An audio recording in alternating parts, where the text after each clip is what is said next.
Lei nº 8.213, de 1991, título 1 da finalidade e dos princípios básicos da Previdência Social. Artigo 1º. A Previdência Social, mediante contribuição, tem por fim assegurar aos seus beneficiários meios indispensáveis de manutenção, por motivo de incapacidade, desemprego involuntário, idade avançada, tempo de serviço, encargos familiares e prisão ou morte daqueles de quem dependiam economicamente. Artigo 2º. A Previdência Social rege-se pelos seguintes princípios e objetivos: inciso 1. Universalidade de participação nos planos previdenciários. 2. Uniformidade e equivalência dos benefícios e serviços às populações urbanas e rurais. Inciso 3. Seletividade e distributividade na prestação dos benefícios. 4. Cálculo dos benefícios considerando-se os salários de contribuição corrigidos monetariamente. Inciso 5. Irredutibilidade do valor dos benefícios de forma a preservar-lhes o poder aquisitivo. Inciso 6. Valor da renda mensal dos benefícios substitutos do salário de contribuição ou do rendimento do trabalho do segurado não inferior ao do salário mínimo. Inciso 7. Previdência complementar facultativa, custeada por contribuição adicional. Inciso 8. Caráter democrático e descentralizado da gestão administrativa, com a participação do governo e da comunidade, em especial de trabalhadores em atividade, empregadores e aposentados. Parágrafo único. A participação referida no inciso 8 deste artigo será efetivada a nível federal, estadual e municipal. Artigo 3º. Fica instituído o Conselho Nacional de Previdência Social CNPS, órgão superior de deliberação colegiada, que terá como membros: inciso 1. 6 representantes do governo federal. 2. 9 representantes da sociedade civil, sendo, alínea A, 3 representantes dos aposentados e pensionistas, alínea B, 3 representantes dos trabalhadores em atividade, alínea C, 3 representantes dos empregadores. Parágrafo 1º. Os membros do CNPS e seus respectivos suplentes serão nomeados pelo Presidente da República, tendo os representantes titulares da sociedade civil mandato de 2 anos, podendo ser reconduzidos, de imediato, uma única vez. Parágrafo 2º. Os representantes dos trabalhadores em atividade, dos aposentados,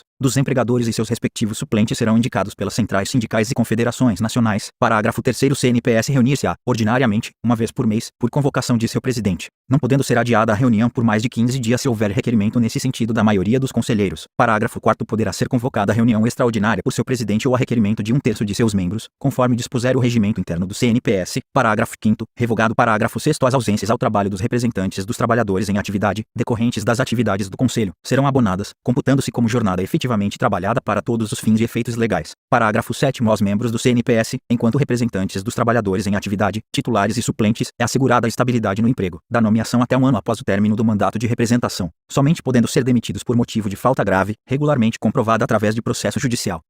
Parágrafo 8º. Competirá ao Ministério do Trabalho e da Previdência Social proporcionar ao CNPS os meios necessários ao exercício de suas competências, para o que contará com uma Secretaria Executiva do Conselho Nacional de Previdência Social. Parágrafo 9º. O CNPS deverá se instalar no prazo de 30 dias a contar da publicação desta lei. Artigo 4º. Compete ao Conselho Nacional de Previdência Social CNPS. Inciso 1. Estabelecer diretrizes gerais e apreciar as decisões de políticas aplicáveis à Previdência Social. 2. Participar, acompanhar e avaliar sistematicamente a gestão previdenciária. Inciso 3. Apreciar e aprovar os planos e programas da Previdência Social. 4. Apreciar e aprovar as propostas orçamentárias da Previdência Social, antes de sua consolidação na proposta orçamentária da Seguridade Social. Inciso 5. Acompanhar e apreciar, através de relatórios gerenciais por ele definidos, a execução dos planos, programas e orçamentos no âmbito da Previdência Social. Inciso 6. Acompanhar a aplicação da legislação pertinente à Previdência Social. Inciso 7. Apreciar a prestação de contas anual a ser remetida ao Tribunal de Contas da União, podendo, se for necessário, contratar auditoria externa. Inciso 8. Estabelecer os valores mínimos em litígio, acima dos quais será exigida a anuência prévia do Procurador-Geral ou do Presidente do INSS para formalização de desistência ou transigência judiciais, conforme o disposto no artigo 132.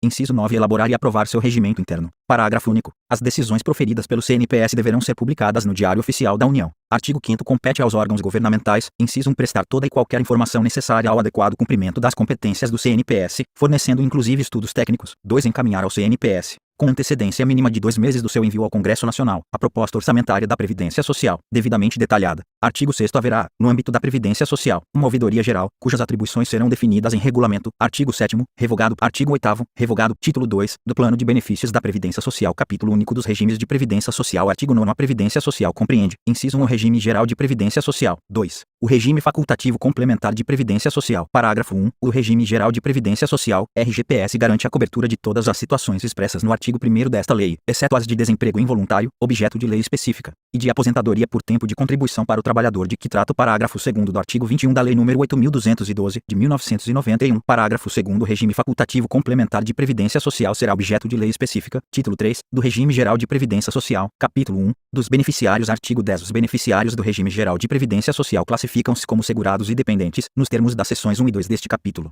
Seção 1 dos segurados. Artigo 11. São segurados obrigatórios da Previdência Social as seguintes pessoas físicas. Inciso 1. Como empregado, alínea A, aquele que presta serviço de natureza urbana ou rural à empresa, em caráter não eventual, sob sua subordinação e mediante remuneração, inclusive como diretor empregado. Alínea B. Aquele que, contratado por empresa de trabalho temporário, definida em legislação específica, presta serviço para atender à necessidade transitória de substituição de pessoal regular e permanente ou acréscimo extraordinário de serviços de outras empresas. A linha C, o brasileiro ou estrangeiro domiciliado e contratado no Brasil para trabalhar como empregado em sucursal ou agência de empresa nacional no exterior. A linha D, aquele que presta serviço no Brasil à missão diplomática ou à repartição consular de carreira estrangeira e a órgãos a ela subordinados, ou a membros dessas missões e repartições, excluídos o não brasileiro sem residência permanente no Brasil e o brasileiro amparado pela legislação previdenciária do país da respectiva missão diplomática ou repartição consular. A linha E, o brasileiro civil que trabalha para a União, no exterior, em organismos oficiais brasileiros ou internacionais dos quais o Brasil seja membro efetivo, ainda que lá domiciliado e contratado, salvo se segurado na forma da legislação vigente do país do domicílio. A linha F, o brasileiro ou estrangeiro domiciliado e contratado no Brasil para trabalhar como empregado em empresa domiciliada no exterior, cuja maioria do capital votante pertence à empresa brasileira de capital nacional. A linha G, o servidor público ocupante de cargo em comissão, sem vínculo efetivo com a União, autarquias, inclusive em regime especial, e fundações públicas federais. A linha H, o exercente de mandato eletivo federal, estadual ou municipal, desde que não vinculado a regime próprio de previdência social. A linha I, o empregado de organismo oficial internacional ou estrangeiro em funcionamento no Brasil, salvo quando coberto por regime próprio de previdência social. 2, como empregado doméstico, aquele que presta serviço de natureza contínua à pessoa ou família, no âmbito residencial desta, em atividades sem fins lucrativos. 3, revogado. 4, revogado. A linha A, revogado. A linha B, revogado. Inciso 5, como contribuinte individual. A linha A pessoa física, proprietária ou não, que explora atividade agropecuária, a qualquer título, em caráter permanente ou temporário, em área superior a 4 módulos fiscais, ou, quando em área igual ou inferior a 4 módulos fiscais ou atividade pesqueira, com auxílio de empregados ou por intermédio de prepostos, ou ainda nas hipóteses dos parágrafos 9 e 10 deste artigo. A linha B, a pessoa física, proprietária ou não, que explora atividade de extração mineral, garimpo, em caráter permanente ou temporário, diretamente ou por intermédio de prepostos, com ou sem o auxílio de empregados, utilizados a qualquer título, ainda que de forma não contínua. A linha C, o ministro de confissão religiosa e o membro de instituto de vida consagrada, de congregação ou de ordem religiosa. A linha D, revogado. A linha E, o brasileiro civil que trabalha no exterior para organismo oficial internacional do qual o Brasil é membro efetivo, ainda que lá domiciliado e contratado, salvo quando coberto por regime próprio de previdência social. A linha F, o titular de firma individual urbana ou rural, o diretor não empregado e o membro de conselho de administração de sociedade anônima, o sócio solidário, o sócio de indústria, o sócio gerente e o sócio cotista que recebam remuneração decorrente de seu trabalho em empresa urbana ou rural, e o associado eleito para cargo de direção em cooperativa, associação ou entidade de qualquer natureza ou finalidade,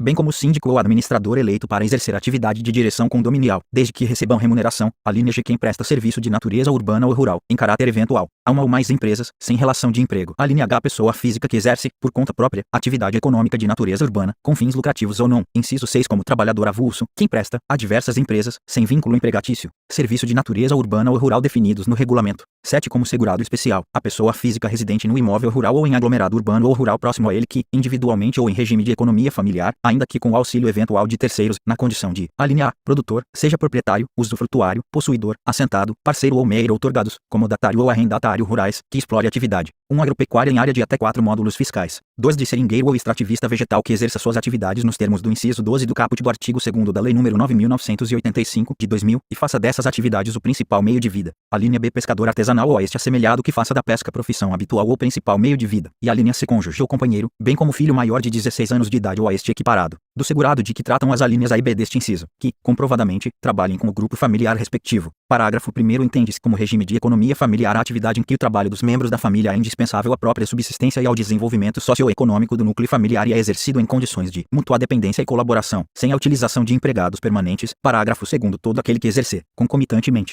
mais de uma atividade remunerada sujeita ao regime geral de previdência social é obrigatoriamente filiado em relação a cada uma delas. Parágrafo 3º, aposentado pelo regime geral de previdência social RGPS que estiver exercendo ou que voltar a exercer atividade abrangida por este regime é segurado obrigatório em relação a essa atividade, ficando sujeito às contribuições de que trata a Lei nº 8.212, de 1991, para fins de custeio da Seguridade Social. Parágrafo 4º, o dirigente sindical mantém, durante o exercício do mandato eletivo, o mesmo enquadramento no regime geral de previdência social RGPS de antes da investidura. Parágrafo 5º, aplica-se o disposto na linha G do inciso 1 do caput ao ocupante de cargo de ministro de Estado, de secretário estadual, distrital ou municipal, sem vínculo efetivo com a União, Estados, Distrito Federal e municípios, suas autarquias, ainda que em regime especial, e fundações. Parágrafo 6º, para serem considerados segurados especiais, o cônjuge ou companheiro e os filhos maiores de 16 anos ou a estes equiparados deverão ter participação ativa nas atividades rurais do grupo familiar. Parágrafo 7º, o grupo familiar poderá utilizar-se de empregados contratados por prazo determinado ou de trabalhador de que trata a linha G do inciso 5 do caput, à razão de no máximo 120 pessoas por dia no ano civil, em períodos corridos ou intercalados ou, ainda, por tempo equivalente em horas de trabalho, não sendo computado nesse prazo o período de afastamento em decorrência decorrência da percepção de auxílio-doença. Parágrafo 8 não descaracteriza a condição de segurado especial. Inciso 1. A outorga, por meio de contrato escrito de parceria, meação ou comodato, de até 50% de imóvel rural cuja área total não seja superior a 4 módulos fiscais, desde que o outorgante e o outorgado continuem a exercer a respectiva atividade, individualmente ou em regime de economia familiar. 2. A exploração da atividade turística da propriedade rural, inclusive com hospedagem, por não mais de 120 dias ao ano.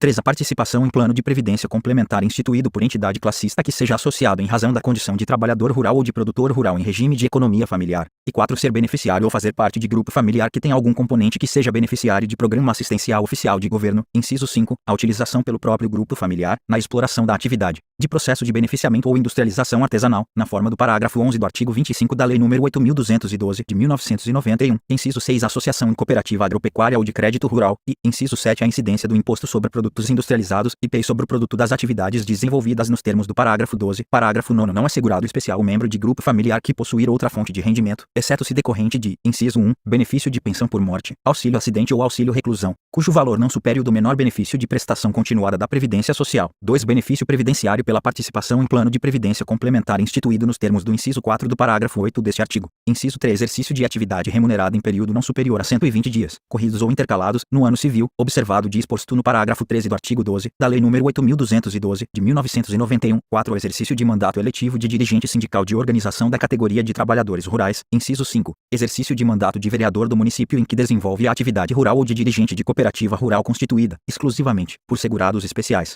Observado o disposto no parágrafo 13 do artigo 12 da Lei nº 8.212, de 1991. Inciso 6. A parceria ou meação outorgada na forma e condições estabelecidas no inciso 1 do parágrafo 8 deste artigo. Inciso 7. Atividade artesanal desenvolvida com matéria-prima produzida pelo respectivo grupo familiar, podendo ser utilizada matéria-prima de outra origem, desde que a renda mensal obtida na atividade não exceda ao menor benefício de prestação continuada da Previdência Social. E 8. Atividade artística, desde que em valor mensal inferior ao menor benefício de prestação continuada da Previdência Social. Parágrafo 10. O segurado especial fica excluído dessa categoria. Inciso 1. A contar do primeiro dia do mês em que, alínea A, deixar de satisfazer as condições estabelecidas no inciso 6 do caput deste artigo, sem prejuízo do disposto no artigo 15 desta lei, ou exceder qualquer dos limites estabelecidos no inciso 1 do parágrafo 8 deste artigo. A linha B enquadrar-se em qualquer outra categoria de segurado obrigatório do regime geral de previdência social, ressalvado o disposto nos incisos 3, 5, 7 e 8 do parágrafo 9 e no parágrafo 12, sem prejuízo do disposto no artigo 15. A linha C tornar-se segurado obrigatório de outro regime previdenciário e a linha D participar de sociedade empresária, de sociedade simples, como empresário individual ou como titular de empresa individual de responsabilidade limitada em desacordo com as limitações impostas pelo parágrafo 12. 2. A contar do primeiro dia do mês subsequente ao da ocorrência, quando o grupo familiar a que pertence exceder o limite de, a linha A, utilização de terceiros e na exploração da atividade a que se refere o parágrafo 7 deste artigo. A linha B. Dias em atividade remunerada estabelecidos no inciso 3 do parágrafo 9 deste artigo e a linha C. Dias de hospedagem a que se refere o inciso 2 do parágrafo 8 deste artigo. Parágrafo 11. Aplica-se o disposto na alineado inciso 5 do caput deste artigo ao cônjuge ou companheiro do produtor que participe da atividade rural por este explorada. Parágrafo 12. A participação do segurado especial em sociedade empresária, em sociedade simples, como empresário individual ou como titular de empresa individual de responsabilidade limitada de objeto ou âmbito agrícola, agroindustrial ou agroturístico, considerada microempresa nos termos da Lei Complementar nº 123, de 2006, não exclui de tal categoria previdenciária, desde que, mantido o exercício da sua atividade rural na forma do inciso 7 do caput do parágrafo 1º,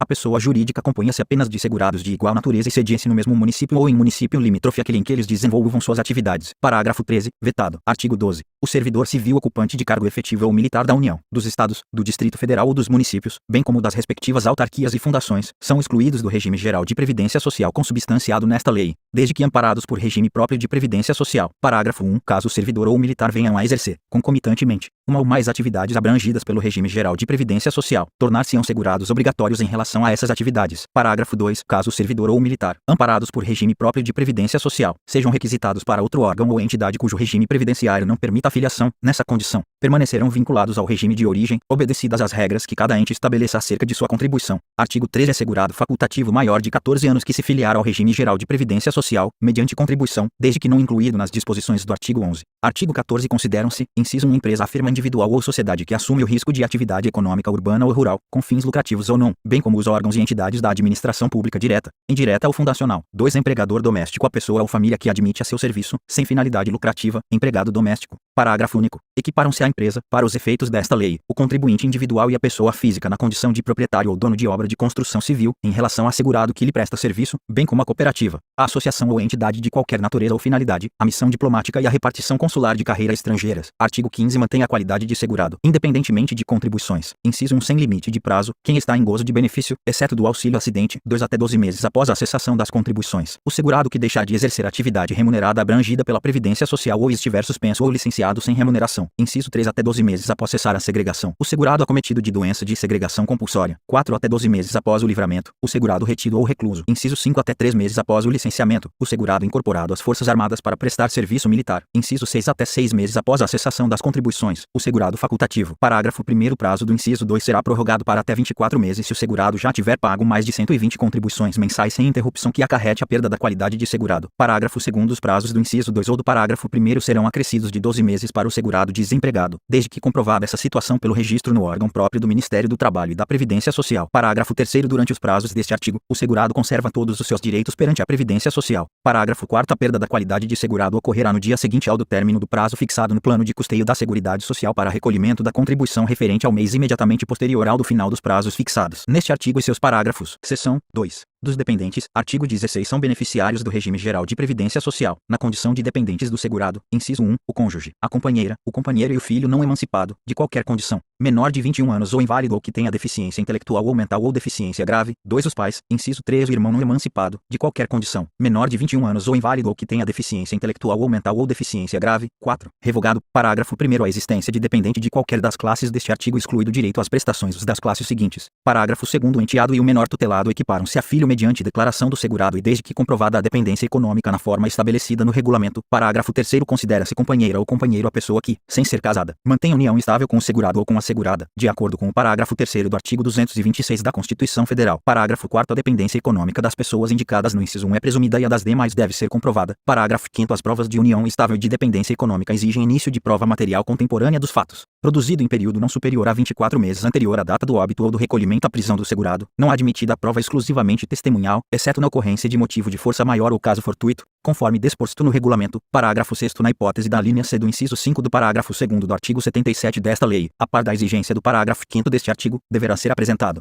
ainda, início de prova material que comprove união estável por pelo menos 2 anos antes do óbito do segurado. Parágrafo 7º será excluído definitivamente da condição de dependente quem tiver sido condenado criminalmente por sentença com trânsito em julgado, como autor, coautor ou partícipe de homicídio doloso, ou de tentativa desse crime, cometido contra a pessoa do segurado, ressalvados os absolutamente incapazes e os inimputáveis. Seção 3, das inscrições. Artigo 17 o regulamento disciplinará a forma de inscrição do segurado e dos dependentes. Parágrafo 1 incumbe ao dependente promover a sua inscrição quando do requerimento do benefício a que estiver habilitado. Parágrafo 2º, revogado. Parágrafo 3º, revogado. Parágrafo 4 a inscrição do segurado especial será feita de forma a vinculá-lo ao respectivo grupo familiar e conterá, além das informações pessoais, a identificação da propriedade em que desenvolve a atividade e a que título, se nela reside ou o município onde reside, quando for o caso, a identificação e inscrição da pessoa responsável pelo grupo familiar. Parágrafo 5 o segurado especial integrante de grupo familiar que não seja proprietário ou dono do imóvel rural em que desenvolve sua atividade deverá informar, no ato da inscrição, conforme o caso, o nome do parceiro ou meio outorgante, arrendador, comodante ou assemelhado. Parágrafo 6 revogado. Parágrafo 7º não será admitida a inscrição pós-mortem de segurado contribuinte individual e de segurado facultativo. Capítulo 2, das prestações em geral. Seção 1.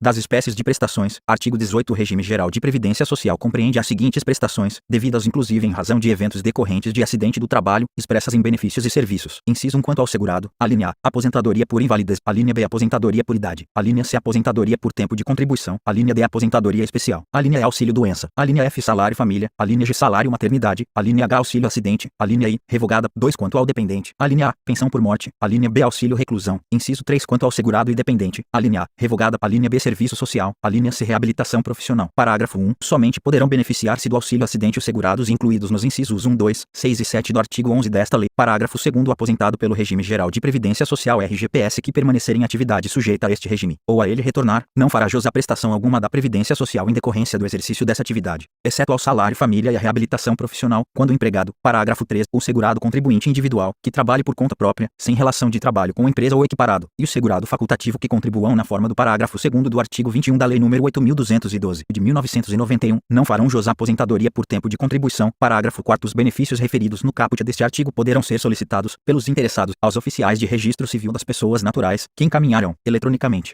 requerimento e respectiva documentação comprobatória de seu direito para deliberação e análise do Instituto Nacional do Seguro Social, INSS, nos termos do regulamento. Artigo 19. Acidente do trabalho é o que ocorre pelo exercício do trabalho a serviço de empresa ou de empregador doméstico ou pelo exercício do trabalho dos segurados referidos no inciso 7 do artigo 11 desta lei, provocando lesão corporal ou perturbação funcional que cause a morte ou a perda ou redução, permanente ou temporária, da capacidade para o trabalho. Parágrafo 1º. A empresa é responsável pela adoção e uso das medidas coletivas e individuais de proteção e segurança da saúde do trabalhador. Parágrafo 2º. Constitui contravenção penal, punível com multa, deixar a empresa de cumprir as normas de segurança e higiene do trabalho. Parágrafo 3º. É dever da empresa prestar informações pormenorizadas sobre os riscos da operação a executar e do produto a manipular. Parágrafo 4º. O Ministério do Trabalho e da Previdência Social fiscalizará, e os sindicatos e entidades representativas de classe acompanharam o fiel cumprimento do disposto nos parágrafos anteriores, conforme dispuser o regulamento. Artigo 20. Consideram-se acidente do trabalho, nos termos do artigo anterior, as seguintes entidades mórbidas. Inciso 1. Doença profissional, assim entendida a produzida ou desencadeada pelo exercício do trabalho peculiar a determinada atividade e constante da respectiva relação elaborada pelo Ministério do Trabalho e da Previdência Social. 2.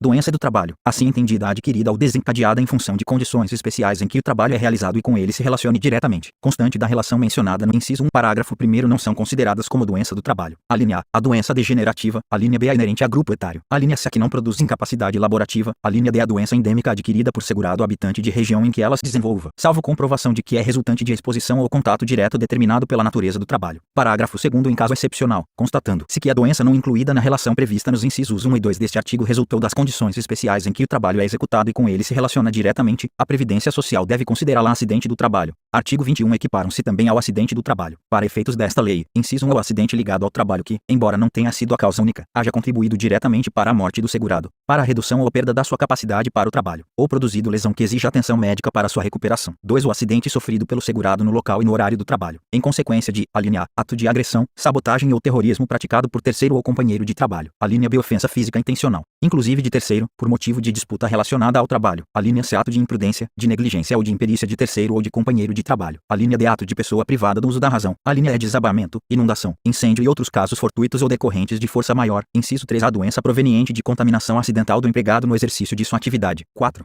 O acidente sofrido pelo segurado ainda que fora do local e horário de trabalho. A linha A, na execução de ordem ou na realização de serviço sob a autoridade da empresa. A linha B, na prestação espontânea de qualquer serviço à empresa para lhe evitar prejuízo ou proporcionar proveito. A linha C, em viagem a serviço da empresa, inclusive para estudo quando financiada por esta dentro de seus planos para melhor capacitação da mão de obra, independentemente do meio de locomoção utilizado, inclusive veículo de propriedade do segurado. A linha D, no percurso da residência para o local de trabalho ou deste para aquela, qualquer que seja o meio de locomoção, inclusive veículo de propriedade do segurado. Parágrafo 1º. Nos períodos destinados à refeição ou descanso, ou por ocasião da satisfação de outras necessidades fisiológicas, no local do trabalho ou durante este, o empregado é considerado no exercício do trabalho. Parágrafo 2º. Não é considerada a agravação ou complicação de acidente do trabalho a lesão que, resultante de acidente de outra origem, se associa ou se superpõe às consequências do anterior. Artigo 21. A perícia médica do Instituto Nacional do Seguro Social, INSS, considerará caracterizada a natureza acidentária da incapacidade quando constatar ocorrência de nexo técnico-epidemiológico entre o trabalho e o agravo, decorrente da relação entre a atividade da empresa ou do empregado doméstico e a entidade mórbida motivadora da incapacidade elencada na Classificação Internacional de Doença CID, em conformidade com o que dispuser o regulamento. Parágrafo 1. A perícia médica do INSS deixará de aplicar o disposto neste artigo quando demonstrada a inexistência do nexo de que trata o caput deste artigo. Parágrafo 2º. A empresa ou empregador doméstico poderão requerer a não aplicação do nexo técnico-epidemiológico, de cuja decisão caberá recurso, com efeito suspensivo, da empresa, do empregador doméstico ou do segurado ao Conselho de Recursos da Previdência Social. Artigo 22. A empresa ou empregador doméstico deverão comunicar o acidente do trabalho à Previdência Social até o primeiro dia útil seguinte ao da ocorrência e, em caso de morte, de imediato, à autoridade competente, sob pena de multa variável entre o limite mínimo e o limite máximo do salário de contribuição, sucessivamente aumentada nas reincidências, aplicada e cobrada pela Previdência Social. Parágrafo 1º. Da comunicação a que se refere este artigo receberão cópia fiel o acidentado ou seus dependentes, bem como o sindicato a que corresponda à sua categoria. Parágrafo 2º. Na falta de comunicação por parte da empresa, podem formalizá-la ao próprio acidentado, seus dependentes, a entidade sindical competente, o médico que o assistiu ou qualquer autoridade pública, não prevalecendo nestes casos o prazo previsto neste artigo. Parágrafo 3º. A comunicação a que se refere o parágrafo 2º não exime a empresa de responsabilidade pela falta do cumprimento do disposto neste artigo. Parágrafo 4º. Sindicatos e entidades representativas de classe poderão acompanhar a cobrança, pela Previdência Social, das multas previstas neste artigo. Parágrafo 5º. A multa de que trata este artigo não se aplica na hipótese do caput do artigo 21-A. Artigo 23. Considera-se como dia do acidente, no caso de doença profissional ou do trabalho, a data do início da incapacidade laborativa para o exercício da atividade habitual, ou o dia da segregação compulsória, ou o dia em que for realizado o diagnóstico, valendo para este efeito que ocorrer primeiro. Seção 2 dos períodos de carência. Artigo 24. O período de carência é o número mínimo de contribuições mensais indispensáveis para que o beneficiário faça jus ao benefício, consideradas a partir do transcurso do primeiro dia dos meses de suas competências. Parágrafo único. Revogado. Artigo 25. A concessão das prestações pecuniárias do regime geral de previdência social depende dos seguintes períodos de carência, ressalvado o disposto no artigo 26, inciso 1, auxílio-doença e aposentadoria por invalidez. 12 contribuições mensais. 2 aposentadoria por idade, aposentadoria por tempo de serviço e aposentadoria especial. 180 contribuições mensais. Inciso 3, salário maternidade para asseguradas de que tratam os incisos 5 e 7 do caput do artigo 11 e o artigo 13 desta lei. 10 contribuições mensais, respeitado o disposto no parágrafo único do artigo 39 desta lei. E 4 auxílio reclusão. 24 contribuições mensais, parágrafo único. Em caso de parto antecipado, o período de carência a que se refere o inciso 3 será reduzido em número de contribuições equivalente ao número de meses em que o parto foi antecipado. Artigo 26. Independe de carência a concessão das seguintes prestações. Inciso 1, pensão por morte, salário família e auxílio acidente. 2, auxílio doença e aposentadoria por invalidez nos casos de acidente de qualquer natureza ou causa e de doença profissional ou do trabalho, bem como nos casos de segurado que, após filiar-se ao RGPS, for acometido de alguma das doenças e afecções especificadas em lista elaborada pelos Ministérios da Saúde e da Previdência Social, atualizada a cada 3 anos, de acordo com os critérios de estigma, deformação, mutilação,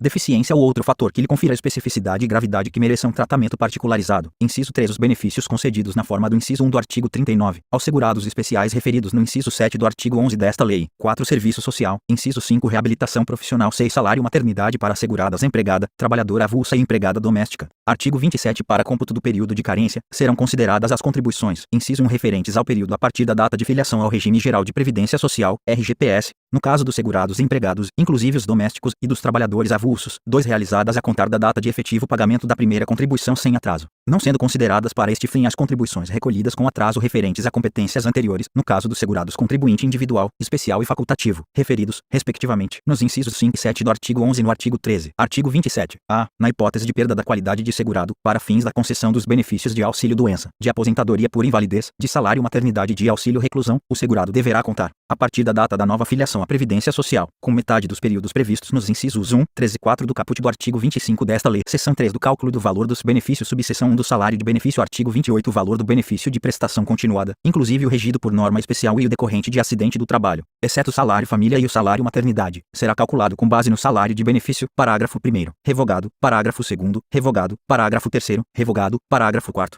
Revogado. Artigo 29. O salário de benefício consiste, inciso 1, para os benefícios de que tratam as alíneas B e C do inciso 1 do artigo 18, na média aritmética simples dos maiores salários de contribuição correspondentes a 80% de todo o período contributivo, multiplicada pelo fator previdenciário. 2. Para os benefícios de que tratam as alíneas A, D e H do inciso 1 do artigo 18, na média aritmética simples dos maiores salários de contribuição correspondentes a 80% de todo o período contributivo. Parágrafo 1º. Revogado. Parágrafo 2º. O valor do salário de benefício não será inferior ao de um salário mínimo, nem superior ao do limite máximo do salário de contribuição na data de início do benefício. Parágrafo 3º. Serão considerados para cálculo do salário de benefício os ganhos habituais do segurado empregado, a qualquer título, sob forma de moeda corrente ou de utilidades, sobre os quais tenha incidido contribuições previdenciárias, exceto o 13º salário, gratificação natalina. Parágrafo 4º. Não será considerado, para o cálculo do salário de benefício, o aumento dos salários de contribuição que exceder o limite legal, inclusive o voluntariamente concedido nos 36 meses imediatamente anteriores ao início do benefício, salvo se homologado pela Justiça do Trabalho, resultante de promoção regulada por normas gerais da empresa, admitida pela legislação do trabalho, de sentença normativa ou de reajustamento salarial obtido pela categoria respectiva. Parágrafo 5º. Se, no período básico de cálculo, o segurado tiver recebido benefícios por incapacidade, sua duração será contada, considerando-se como salário de contribuição, no período, o salário de benefício que serviu de base para o cálculo da renda mensal, reajustado nas mesmas épocas e bases dos benefícios em geral, não podendo ser inferior ao valor de um salário mínimo. Parágrafo 6. O salário de benefício do segurado especial consiste no valor equivalente ao salário mínimo, ressalvado o disposto no inciso 2 do artigo 39 e nos parágrafos 3º e 4º do artigo 48 desta lei. Inciso 1. Revogado. 2. Revogado. Parágrafo 7. O fator previdenciário será calculado considerando-se a idade, a expectativa de sobrevida e o tempo de contribuição do segurado ao se aposentar, segundo a fórmula constante do anexo desta lei. Parágrafo 8. Para efeito do disposto no parágrafo 7º, a expectativa de sobrevida do segurado na idade da aposentadoria será obtida a partir da tábua completa de mortalidade construída pela Fundação Instituto Brasileiro de Geografia e Estatística, IBGE, considerando-se a média nacional única para ambos os sexos. Parágrafo 9. Para efeito da aplicação do fator previdenciário, ao tempo de contribuição do segurado serão adicionados, inciso 1, 5 anos, quando se tratar de mulher, 2, 5 anos, quando se tratar de professor que comprove exclusivamente tempo de efetivo exercício das funções de magistério na educação infantil e no ensino fundamental e médio, inciso 3, 10 anos, quando se tratar de professora que comprove exclusivamente tempo de efetivo exercício das funções de magistério na educação infantil e no ensino fundamental e médio. Parágrafo 10. O auxílio-doença não poderá exceder a média aritmética aritmética simples dos últimos 12 salários de contribuição, inclusive em caso de remuneração variável, ou, se não alcançado o número de 12, a média aritmética simples dos salários de contribuição existentes. Parágrafo 11, vetado. Parágrafo 12, vetado. Parágrafo 13, vetado. Artigo 29-A. O INSS utilizará as informações constantes no Cadastro Nacional de Informações Sociais, CNIS, sobre os vínculos e as remunerações dos segurados, para fins de cálculo do salário de benefício, comprovação de filiação ao regime geral de previdência social, tempo de contribuição e relação de emprego. Parágrafo 1. O INSS terá até 180 dias, contados a partir da solicitação do pedido, para fornecer ao segurado as informações previstas no caput deste artigo. Parágrafo 2. O segurado poderá solicitar, a qualquer momento, a inclusão, exclusão ou retificação de informações constantes do CNIS, com a apresentação de documentos comprobatórios dos dados divergentes,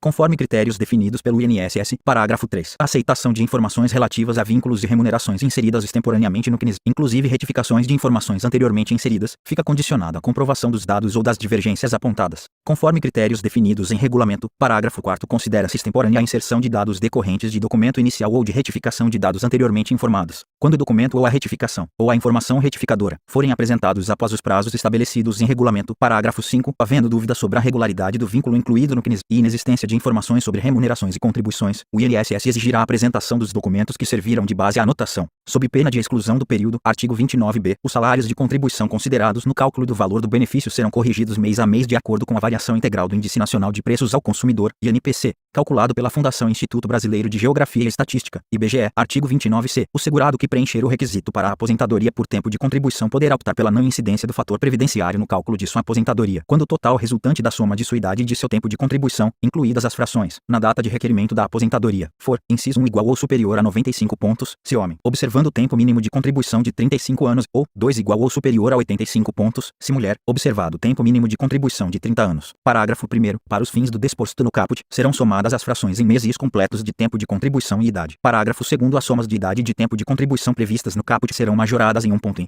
inciso 1, 31 de dezembro de 2018, 2, 31 de dezembro de 2020, inciso 3, 31 de dezembro de 2022, 4, 31 de dezembro de 2024 e, inciso 5, 31 de dezembro de 2026. Parágrafo 3º. Para efeito de aplicação do disposto no caput no parágrafo 2º, o tempo mínimo de contribuição do professor e da professora que comprovarem exclusivamente tempo de efetivo exercício de magistério na educação infantil e no ensino fundamental e médio será de, respectivamente, 30 e 25 anos, e serão acrescidos 5 pontos à soma da idade com o tempo de contribuição. Parágrafo 4º. Ao segurado que alcançar o requisito necessário ao exercício da opção de que trate o caput e deixar de requerer aposentadoria será assegurado o direito à opção com a aplicação da pontuação exigida na data do cumprimento do requisito nos termos deste artigo. Parágrafo 5º. Vetado. Artigo 30. Revogado. Artigo 31. O valor mensal do auxílio acidente integra o salário de contribuição, para fins de cálculo do salário de benefício de qualquer aposentadoria, observado, no que couber, o disposto no artigo 29 e no artigo 86, parágrafo 5º. Artigo 32. O salário de benefício do segurado que contribuir em razão de atividades concomitantes será calculado com base na soma dos salários de contribuição das atividades exercidas na data do requerimento ou do óbito, ou no período básico de cálculo, observado o disposto no artigo 29 desta lei. Inciso 1. Revogado. 2. Revogado. Alínea A. Revogada. Alínea B. Revogada. 3. Revogado. Parágrafo 1º. O disposto neste artigo não se aplica ao segurado que, em obediência ao limite máximo do salário de contribuição, contribuiu apenas por uma das atividades concomitantes. Parágrafo 2º. Não se aplica o disposto neste artigo ao segurado que tenha sofrido redução do salário de contribuição das atividades concomitantes em respeito ao limite máximo desse salário. Subseção 2. Da renda mensal do benefício. Artigo 33. A renda mensal do benefício de prestação continuada que substituir o salário de contribuição ou o rendimento do trabalho do segurado não terá valor inferior ao do salário mínimo,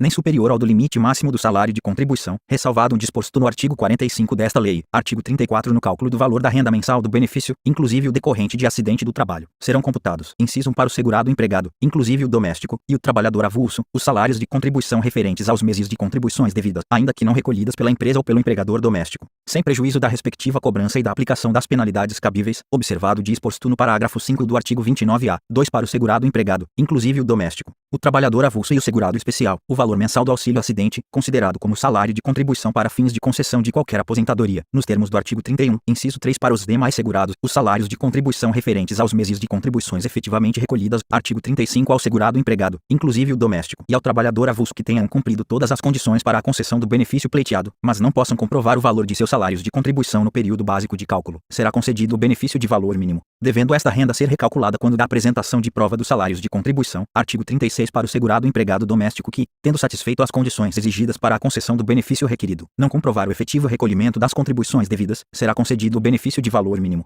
devendo sua renda ser recalculada quando da apresentação da prova do recolhimento das contribuições. Artigo 37. A renda mensal inicial, recalculada de acordo com o disposto no artigo 35, deve ser reajustada como a dos benefícios correspondentes com igual data de início e substituirá, a partir da data do requerimento de revisão do valor do benefício, a renda mensal que prevalecia até então. Artigo 38. Sem prejuízo do disposto no artigo 35, cabe à Previdência Social manter cadastro dos segurados com todos os informes necessários para o cálculo da renda mensal dos benefícios. Artigo 38. Ao Ministério da Economia manterá sistema de cadastro dos segurados especiais no Cadastro Nacional de Informações Sociais, CNIS, observado o disposto nos parágrafos 4º e 5º do artigo 17 desta lei, e poderá firmar acordo de cooperação com o Ministério da Agricultura, Pecuária e Abastecimento e com outros órgãos da Administração Pública Federal, Estadual, Distrital e Municipal para a manutenção e a gestão do sistema de cadastro. Parágrafo 1º. O sistema de que trata o caput deste artigo preverá a manutenção e a atualização anual do cadastro e conterá as informações necessárias à caracterização da condição de segurado especial. Nos termos do disposto no regulamento, parágrafo 2º da aplicação do disposto neste artigo não poderá resultar nenhum ônus para os segurados, sem prejuízo do disposto no parágrafo 4º deste artigo. Parágrafo 3. O INSS, no ato de habilitação ou de concessão de benefício, deverá verificar a condição de segurado especial e, se for o caso, o pagamento da contribuição previdenciária, nos termos da Lei nº 8.212, de 1991, considerando, dentre outros, o que consta do Cadastro Nacional de Informações Sociais, CNIS, de que trata o artigo 29A desta lei. Parágrafo 4º. A atualização anual de que trata o parágrafo 1º deste artigo será feita até 30 de junho do ano subsequente. Parágrafo 5º. É vedada a atualização de que trata o parágrafo 1º deste artigo após o prazo de 5 anos, contado da data estabelecida no parágrafo 4º deste artigo. Parágrafo 6º. Decorrido o prazo de 5 anos de que trata o parágrafo 5º deste artigo, o segurado especial só poderá computar o período de trabalho rural se efetuados em época própria a comercialização da produção e o recolhimento da contribuição prevista no artigo 25 da Lei nº 8.212, de 1991. Artigo 38b. O INSS utilizará as informações constantes do cadastro de que trata o artigo 38A para fins de comprovação do exercício da atividade e da condição do segurado especial e do respectivo grupo familiar. Parágrafo 1º. A partir de 1º de janeiro de 2023, a comprovação da condição e do exercício da atividade rural do segurado especial ocorrerá, exclusivamente, pelas informações constantes do cadastro a que se refere o artigo 38A desta lei. Parágrafo 2º. Para o período anterior a 1º de janeiro de 2023, o segurado especial comprovará o tempo de exercício da atividade rural por meio de autodeclaração ratificada por entidades públicas credenciadas, nos termos do artigo 13 da Lei nº 12.188, de 2010, e por outros órgãos públicos, na forma prevista no regulamento. Parágrafo 3º. Até 1º de janeiro de 2025, o cadastro de que trata o artigo 38A poderá ser realizado, atualizado e corrigido,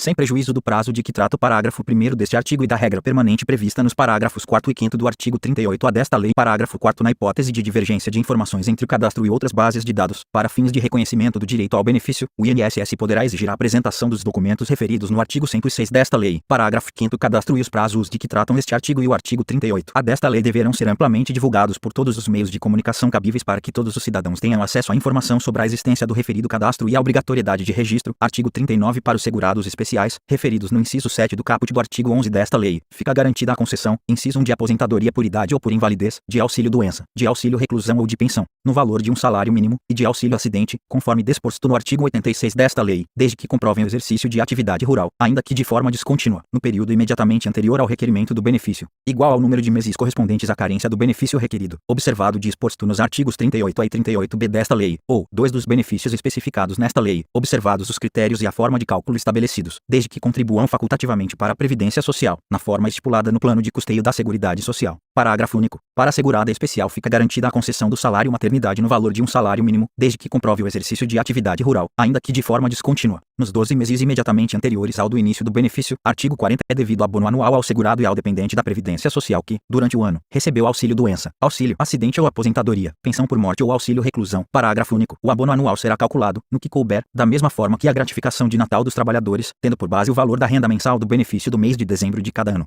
Seção 4 do reajustamento do valor dos benefícios. Artigo 41. Revogado. Artigo 41A. O valor dos benefícios em manutenção será reajustado, anualmente, na mesma data do reajuste do salário mínimo, pro rata, de acordo com suas respectivas datas de início ou do último reajustamento, com base no Índice Nacional de Preços ao Consumidor, INPC, apurado pela Fundação Instituto Brasileiro de Geografia e Estatística, IBGE. Parágrafo 1º. Nenhum benefício reajustado poderá exceder o limite máximo do salário de benefício na data do reajustamento, respeitados os direitos adquiridos. Parágrafo 2º. Os benefícios com a renda mensal superior a um salário mínimo serão pagos do primeiro ao quinto dia útil do mês subsequente ao de sua competência, observada a distribuição proporcional do número de beneficiários por dia de pagamento. Parágrafo 3º. Os benefícios com renda mensal no valor de até um salário mínimo serão pagos no período compreendido entre o quinto dia útil que anteceder o final do mês de sua competência e o quinto dia útil do mês subsequente, observada a distribuição proporcional dos beneficiários por dia de pagamento. Parágrafo 4º. Para os efeitos dos parágrafos 2º e 3º deste artigo, considera-se dia útil aquele de expediente bancário com horário normal de atendimento. Parágrafo 5º. O primeiro pagamento do benefício será efetuado até 45 dias após a data da apresentação. Parágrafo 6º. Para os benefícios que tenham sido majorados devido à elevação do salário mínimo, o referido aumento deverá ser compensado no momento da aplicação do disposto no caput deste artigo, de acordo com normas a serem baixadas pelo Ministério da Previdência Social. Seção 5 dos benefícios. Subseção 1. Da aposentadoria por invalidez. Artigo 42. A aposentadoria por invalidez, uma vez cumprida, quando for o caso, a carência exigida, será devida ao segurado que, estando ou não em gozo de auxílio-doença, for considerado incapaz e insusceptível de reabilitação para o exercício de atividade que lhe garanta a subsistência, e se lhe a paga enquanto permanecer nesta condição. Parágrafo 1º. A concessão de aposentadoria por invalidez dependerá da verificação da condição de incapacidade mediante exame médico pericial a cargo da Previdência Social, podendo o segurado, às suas expensas, fazer-se acompanhar de médico de sua confiança. Parágrafo 1º.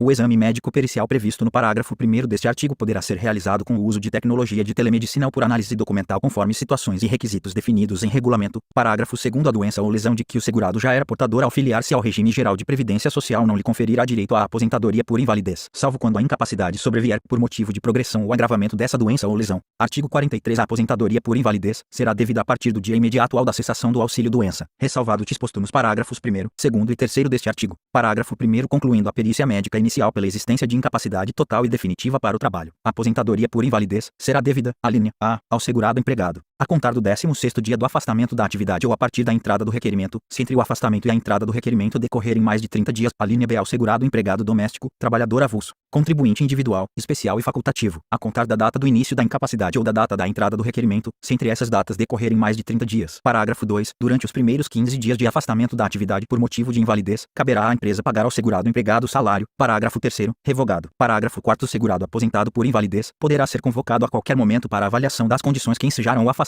ou a aposentadoria, concedida judicial ou administrativamente. Observado o disposto no artigo 101 desta lei. Parágrafo 5º. A pessoa com HIV/AIDS é dispensada da avaliação referida no parágrafo 4º deste artigo. Artigo 44. A aposentadoria por invalidez, inclusive a decorrente de acidente do trabalho, consistirá numa renda mensal correspondente a 100% do salário de benefício, observado o disposto na seção 3, especialmente no artigo 33 desta lei. Parágrafo 1º. Revogado. Parágrafo 2º. Quando o acidentado do trabalho estiver em gozo de auxílio-doença, o valor da aposentadoria por invalidez será igual ao do auxílio-doença se este, por força de reajustamento, for superior ao previsto neste artigo. Artigo 45. O valor da aposentadoria por invalidez do segurado que necessitar da assistência permanente de outra pessoa será acrescido de 25%. Parágrafo único. O acréscimo de que trata este artigo, alínea A, será devido ainda que o valor da aposentadoria atinja o limite máximo legal. A linha B será recalculado quando o benefício que lhe deu origem for reajustado. A linha C cessará com a morte do aposentado, não sendo incorporável ao valor da pensão. Artigo 46. O aposentado por invalidez que retornar voluntariamente à atividade terá sua aposentadoria automaticamente cancelada a partir da data do retorno. Artigo 47. Verificada a recuperação da capacidade de trabalho do aposentado por invalidez, será observado o seguinte procedimento: inciso 1. Quando a recuperação ocorrer dentro de 5 anos, contados da data do início da aposentadoria por invalidez, ou do auxílio-doença que a antecedeu sem interrupção, o benefício cessará, alínea A, de imediato, para o segurado empregado que tiver direito a retornar à função que desempenhava na empresa quando se aposentou, na forma da legislação trabalhista, valendo como documento, para tal fim, o certificado de capacidade fornecido pela Previdência Social, ou a linha B após tantos meses quantos forem os anos de duração do auxílio-doença ou da aposentadoria por invalidez, para os demais segurados. 2. Quando a recuperação for parcial, ou ocorrer após o período do inciso 1 ou ainda quando o segurado for declarado apto para o exercício de trabalho diverso do qual habitualmente exercia, a aposentadoria será mantida, sem prejuízo da volta à atividade, a linha A, no seu valor integral, durante 6 meses contados da data em que for verificada a recuperação da capacidade, a linha B com redução de 50%, no período seguinte de 6 meses, a linha C com redução de 75%, também por igual período de 6 meses, ao término do qual cessará definitivamente. Subseção 2 da aposentadoria por idade. Artigo 48. A aposentadoria por idade será devida ao segurado que, cumprida a carência exigida nesta lei, completar 65 anos de idade, se homem, e 60, se mulher. Parágrafo 1º. Os limites fixados no caput são reduzidos para 60 e 55 anos no caso de trabalhadores rurais, respectivamente homens e mulheres, referidos na linha A do inciso 1 e na linha G do inciso 5 e nos incisos 6 e 7 do artigo 11. Parágrafo 2º. Para os efeitos do disposto no parágrafo 1º deste artigo, o trabalhador rural deve comprovar o efetivo exercício de atividade rural, ainda que de forma descontínua, no período imediatamente anterior ao requerimento requerimento do benefício, por tempo igual ao número de meses de contribuição correspondente à carência do benefício pretendido, computado o período a que se referem os incisos 3 a 8 do parágrafo 9º do artigo 11 desta lei. Parágrafo 3º. Os trabalhadores rurais de que trata o parágrafo 1º deste artigo que não atendam ao disposto no parágrafo 2º deste artigo, mas que satisfaçam essa condição, se forem considerados períodos de contribuição sob outras categorias do segurado, farão jus ao benefício ao completarem 65 anos de idade, se homem, e 60 anos, se mulher. Parágrafo 4º. Para efeito do parágrafo 3º deste artigo, o cálculo da renda mensal do benefício será apurado de acordo com o disposto no inciso 2 do caput do artigo 29 desta lei, considerando-se como salário de contribuição mensal do período como segurado especial o limite mínimo de salário de contribuição da Previdência Social. Artigo 49. A aposentadoria por idade será devida, inciso 1, ao segurado empregado, inclusive o doméstico, a partir, a linha A, da data do desligamento do emprego, quando requerida até essa data ou até 90 dias depois dela, ou, a linha B, da data do requerimento, quando não houver desligamento do emprego ou quando for requerida após o prazo previsto na linha A. 2. Para os demais segurados, da data da entrada do requerimento. Artigo 50. A aposentadoria por idade, observado o disposto na seção 3 deste capítulo, especialmente no artigo 33, consistirá numa renda mensal de 70% do salário de benefício, mais 1% deste, por grupo de 12 contribuições, não podendo ultrapassar 100% do salário de benefício. Artigo 51. A aposentadoria por idade pode ser requerida pela empresa, desde que o segurado empregado tenha cumprido o período de carência e completado 70 anos de idade, se do sexo masculino, ou 65 anos, se do sexo feminino, sendo compulsória, caso em que será garantida ao empregado a indenização prevista na legislação trabalhista, considerada como data da rescisão do contrato de trabalho a imediatamente anterior à do início da aposentadoria. Subseção 3 da aposentadoria por tempo de serviço. Artigo 52. A aposentadoria por tempo de serviço será devida, cumprida a carência exigida nesta lei, ao segurado que completar 25 anos de serviço, se do sexo feminino, ou 30 anos, se do sexo masculino. Artigo 53. A aposentadoria por tempo de serviço, observado o disposto na seção 3 deste capítulo, especialmente no artigo 33, consistirá numa renda mensal de, inciso 1, para a mulher, 70% do salário de benefício aos 25 anos de serviço, mais 6% deste, para cada novo ano completo de atividade, até o máximo de 100% do salário de benefício aos 30 anos de serviço. 2. Para o homem, 70% do salário de benefício aos 30 anos de serviço, mais 6% deste, para cada novo ano completo de atividade, até o máximo de 100% do salário de benefício aos 35 anos de serviço. Artigo 54. A data do início da aposentadoria por tempo de serviço será fixada da mesma forma que a da aposentadoria por idade, conforme o disposto no artigo 49. Artigo 55. O tempo de serviço será comprovado na forma estabelecida no regulamento, compreendendo, além do correspondente às atividades de qualquer das categorias de segurados de que trata o artigo 11 desta lei, mesmo que anterior à perda da qualidade de segurado. Inciso 1. O tempo de serviço militar, inclusive o voluntário, e o previsto no parágrafo 1º do artigo 143 da Constituição Federal, ainda que anterior à afiliação ao regime geral de previdência social, desde que não tenha sido contado para inatividade remunerada nas Forças Armadas ou aposentadoria no serviço público. 2. O tempo intercalado em que esteve em gozo de auxílio-doença ou aposentadoria por invalidez. Inciso 3. O tempo de contribuição efetuada como segurado facultativo. 4. O tempo de serviço referente ao exercício de mandato eletivo federal, estadual ou municipal, desde que não tenha sido contado para efeito de aposentadoria por outro regime de previdência social. Inciso 5. O tempo de contribuição efetuado por segurado depois de ter deixado de exercer atividade remunerada que o enquadrava no artigo 11 desta lei. Inciso 6. O tempo de contribuição efetuado com base nos artigos 8º e 9º da Lei nº 8.162, de 1991, pelo segurado definido no artigo 11, inciso 1, a linha G, desta lei, sendo tais contribuições computadas para efeito de carência. Parágrafo 1º. A averbação de tempo de serviço durante o qual o exercício da atividade não determinava filiação obrigatória ao anterior regime de previdência social urbana só será admitida mediante o recolhimento das contribuições correspondentes, conforme dispuser o regulamento, observado o disposto no parágrafo 2º. Parágrafo 2º. O tempo de serviço do segurado trabalhador rural, anterior à data de início de vigência desta lei, será computado independentemente do recolhimento das contribuições a ele correspondentes, exceto para efeito de carência, conforme dispuser o regulamento. Parágrafo 3º. A comprovação do tempo de serviço para os fins desta lei, inclusive mediante justificativa administrativa ou judicial, observado o disposto no artigo 108 desta lei, só produzirá efeito quando for baseada em início de prova material contemporânea dos fatos, não admitida a prova exclusivamente testemunhal, exceto na ocorrência de motivo de força maior ou caso fortuito, na forma prevista no regulamento. Parágrafo 4º. Não será computado como tempo de contribuição, para efeito de concessão do benefício de que trata esta subseção,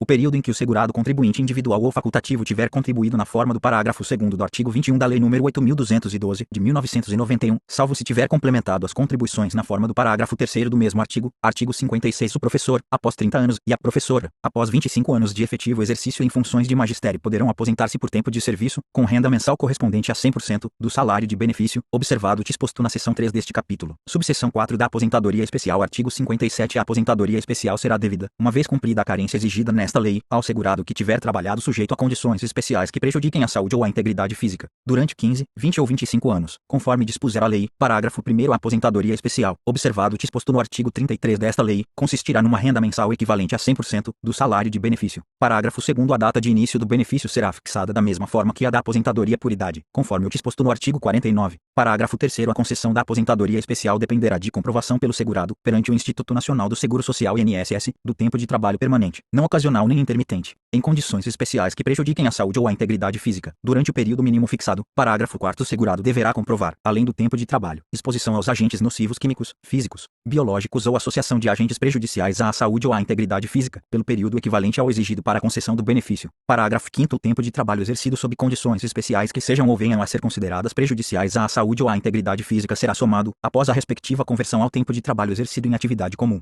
segundo critérios estabelecidos pelo Ministério da Previdência e Assistência Social, para efeito de concessão de qualquer benefício. Parágrafo 6º. O benefício previsto neste artigo será financiado com os recursos provenientes da contribuição de que trata o inciso 2 do artigo 22 da Lei nº 8.212, de 1991, cujas alíquotas serão acrescidas de 12, 9 ou 6 pontos percentuais, conforme a atividade exercida pelo segurado a serviço da empresa permita a concessão de aposentadoria especial após 15, 20 ou 25 anos de contribuição, respectivamente. Parágrafo 7º. O acréscimo de que trata o parágrafo anterior incide exclusivamente sobre a remuneração do segurado sujeito às condições especiais referidas no caput. Parágrafo 8º. Aplica-se o disposto no artigo 46 ao segurado aposentado nos termos deste artigo que continuar no exercício de atividade ou operação que o sujeite aos agentes nocivos constantes da relação referida no artigo 58 desta lei. Artigo 58. A relação dos agentes nocivos químicos, físicos e biológicos ou associação de agentes prejudiciais à saúde ou à integridade física considerados para fins de concessão da aposentadoria especial de que trata o artigo anterior será definida pelo Poder Executivo. Parágrafo 1º. A comprovação da efetiva exposição do segurado aos agentes nocivos será feita mediante formulário, na forma estabelecida pelo Instituto Nacional do Seguro Social, INSS, emitido pela empresa ou seu preposto, com base em laudo técnico de condições ambientais do trabalho expedido por médico do trabalho ou engenheiro de segurança do trabalho nos termos da legislação trabalhista. Parágrafo 2º. Do laudo técnico referido no parágrafo anterior deverão constar informação sobre a existência de tecnologia de proteção coletiva ou individual que diminua a intensidade do agente agressivo a limites de tolerância e recomendação,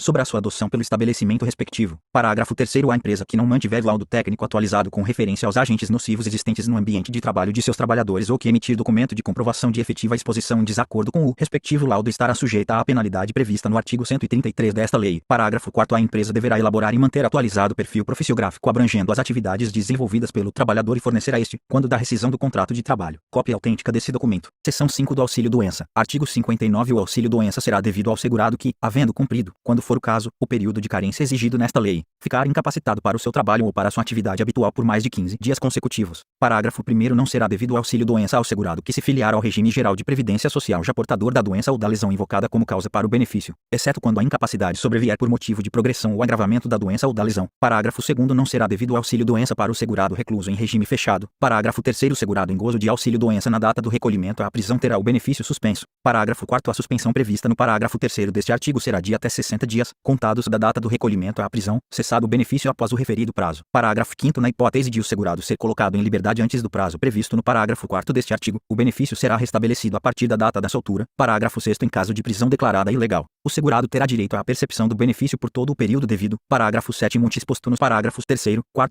5º e 6º deste artigo aplica-se somente aos benefícios dos segurados que forem recolhidos à prisão a partir da data de publicação desta lei. Parágrafo 8º. O segurado recluso em cumprimento de pena em regime aberto ou semiaberto terá direito ao auxílio-doença. Artigo 60. O auxílio-doença será devido ao segurado empregado a contar do 16º dia do afastamento da atividade e, no caso dos demais segurados, a contar da data do início da incapacidade enquanto ele permanecer incapaz. Parágrafo 1º. Quando requerido por segurado afastado da atividade por mais de 30 dias, o auxílio-doença será devido a contar da data da entrada do requerimento. Parágrafo 2º. Revogado. Parágrafo 3º. Durante os primeiros 15 dias consecutivos ao do afastamento da atividade por motivo de doença, incumbirá a empresa pagar ao segurado empregado seu salário integral. Parágrafo 4º. A empresa que dispuser de serviço médico, próprio ou em convênio, terá a seu cargo o exame médico e o abono das faltas correspondentes ao período referido no parágrafo 3º, somente devendo encaminhar o segurado à perícia médica da Previdência Social quando a incapacidade ultrapassar 15 dias. Parágrafo 5º. O revogado. Parágrafo 6º. O segurado que durante o gozo do auxílio-doença vier a exercer atividade que lhe garanta subsistência poderá ter o benefício cancelado a partir do retorno à atividade. Parágrafo 7º. Na hipótese do parágrafo 6, caso o segurado, durante o gozo do auxílio-doença, venha a exercer atividade diversa daquela que gerou o benefício, deverá ser verificado a incapacidade para cada uma das atividades exercidas. Parágrafo 8º. Sempre que possível, o ato de concessão ou de reativação de auxílio-doença, judicial ou administrativo, deverá fixar o prazo estimado para a duração do benefício. Parágrafo 9º. Na ausência de fixação do prazo de que trata o parágrafo 8º deste artigo, o benefício cessará após o prazo de 120 dias, contado da data de concessão ou de reativação do auxílio-doença, exceto se o segurado requerer a sua prorrogação perante o INSS, na forma do regulamento, observado o disposto no artigo 62 desta lei. Parágrafo 10. O segurado em gozo de auxílio-doença, concedido judicial ou administrativamente, poderá ser convocado a qualquer momento para avaliação das condições que ensejaram sua concessão ou manutenção, observado o disposto no artigo 101 desta lei. Parágrafo 11. O segurado que não concordar com o resultado da avaliação da qual dispõe o parágrafo 10 deste artigo poderá apresentar, no prazo máximo de 30 dias, recurso da decisão da administração perante o Conselho de Recursos do Seguro Social, cuja análise médica pericial, se necessária, será feita pelo assistente técnico médico da Junta de Recursos do Seguro Social, perito diverso daquele que indeferiu o benefício. Parágrafo 11.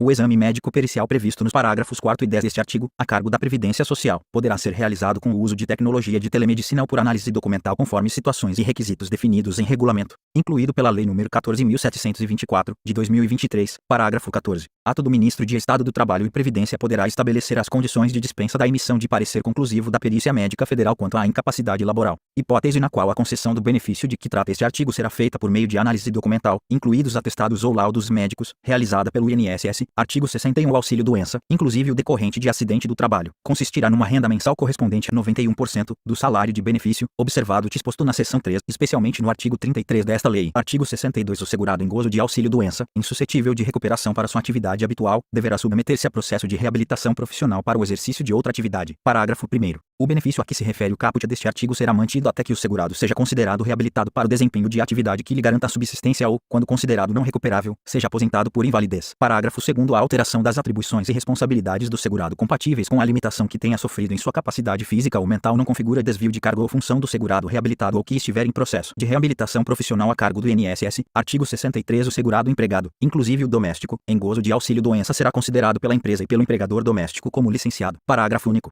A empresa que garantir ao segurado licença remunerada ficará obrigada a pagar-lhe durante o período de auxílio-doença a eventual diferença entre o valor deste e a importância garantida pela licença. Artigo 64. Revogado. Subseção 6 do salário-família. Artigo 65. O salário-família será devido, mensalmente, ao segurado empregado, inclusive o doméstico, e ao segurado trabalhador avulso, na proporção do respectivo número de filhos ou equiparados nos termos do parágrafo 2º do artigo 16 desta lei, observado o disposto no artigo 66, parágrafo único. O aposentado por invalidez ou por idade e os demais aposentados com 65 anos ou mais de idade, se do sexo masculino, ou 60 anos ou mais, se do feminino, terão direito ao salário-família, pago juntamente com a aposentadoria. Artigo 66. O valor da cota do salário-família por filho ou equiparado de qualquer condição, até 14 anos de idade ou inválido de qualquer idade é de, inciso 1.360 cruzeiros. Para o segurado com remuneração mensal não superior a 51.000 cruzeiros, 270 cruzeiros. Para o segurado com remuneração mensal superior a 51.000 cruzeiros. Artigo 67. O pagamento do salário-família é condicionado à apresentação da certidão de nascimento do filho ou da documentação relativa ao equiparado ou ao inválido, e à apresentação anual de atestado de vacinação obrigatória e de comprovação de frequência à escola do filho ou equiparado, nos termos do regulamento. Parágrafo único. O empregado doméstico deve apresentar apenas a certidão de nascimento referida no caput. Artigo 68. As cotas do salário-família serão pagas pela empresa ou pelo empregador doméstico, mensalmente, junto com o salário, efetivando-se a compensação quando do recolhimento das contribuições, conforme dispuser o regulamento. Parágrafo 1º. A empresa ou empregador doméstico conservarão durante 10 anos os comprovantes de pagamento e as cópias das certidões correspondentes, para fiscalização da Previdência Social. Parágrafo 2º. Quando o pagamento do salário não for mensal, o salário-família será pago juntamente com o último pagamento relativo ao mês. Artigo 69. O salário-família devido ao trabalhador avulso poderá ser recebido pelo sindicato de classe respectivo, que se incumbirá de elaborar as folhas correspondentes e de distribuí-lo. Artigo 70. A cota do salário-família não será incorporada, para qualquer efeito, ao salário ou ao benefício, subseção 7, do salário-maternidade. Artigo 71. O salário-maternidade é devido à segurada da Previdência Social, durante 120 dias, com início no período entre 28 dias antes do parto e a data de ocorrência deste, observadas as situações e condições previstas na legislação no que concerne à proteção à maternidade. Parágrafo único. Revogado. Artigo 71-A. Ao segurado ou segurada da Previdência Social que adotar ou obtiver guarda judicial para fins de adoção de criança é devido salário-maternidade pelo período de 120 dias. Parágrafo 1º. O salário-maternidade de que trata este artigo será pago diretamente pela Previdência Social. Parágrafo 2º. Ressalvado o pagamento do salário-maternidade à mãe biológica e o disposto no artigo 71-B, não poderá ser concedido o benefício a mais de um segurado, decorrente do mesmo processo de adoção ou guarda, ainda que os cônjuges ou companheiros estejam submetidos a regime próprio de Previdência Social. Artigo 71-B. No caso de falecimento da segurada ou segurado que fizer jus ao recebimento do salário-maternidade, o benefício será pago, por todo o período ou pelo tempo restante a que teria direito, ao cônjuge ou companheiro sobrevivente que tenha qualidade de segurado, exceto no caso do falecimento do filho ou de seu abandono, observadas as normas aplicáveis ao salário-maternidade. Parágrafo 1º. O pagamento do benefício de que trata o caput deverá ser requerido até o último dia do prazo previsto para o término do salário-maternidade originário. Parágrafo 2º. O benefício de que trata o caput será pago diretamente pela Previdência Social durante o período entre a data do óbito e o último dia do término do salário-maternidade originário será calculado sobre, inciso 1, a remuneração integral, para o empregado e trabalhador avulso. 2. O último salário de contribuição, para o empregado doméstico, inciso 3, 12 avos da soma dos dos 12 últimos salários de contribuição, apurados em um período não superior a 15 meses, para o contribuinte individual, facultativo e desempregado, e 4. O valor do salário mínimo, para o segurado especial. Parágrafo 3º. Aplica-se o disposto neste artigo ao segurado que adotar ou obtiver guarda judicial para fins de adoção. Artigo 71-C. A percepção do salário maternidade, inclusive previsto no artigo 71-B, está condicionada ao afastamento do segurado do trabalho ou da atividade desempenhada, sob pena de suspensão do benefício. Artigo 72. O salário maternidade para segurada empregada ou trabalhadora avulsa consistirá numa renda mensal igual à sua remuneração integral. Parágrafo 1º. Cabe à empresa pagar o salário maternidade devido à respectiva empregada gestante, efetivando-se a compensação, observado o disposto no artigo 248 da Constituição Federal, quando do recolhimento das contribuições incidentes sobre a folha de salários e demais rendimentos pagos ou creditados, a qualquer título,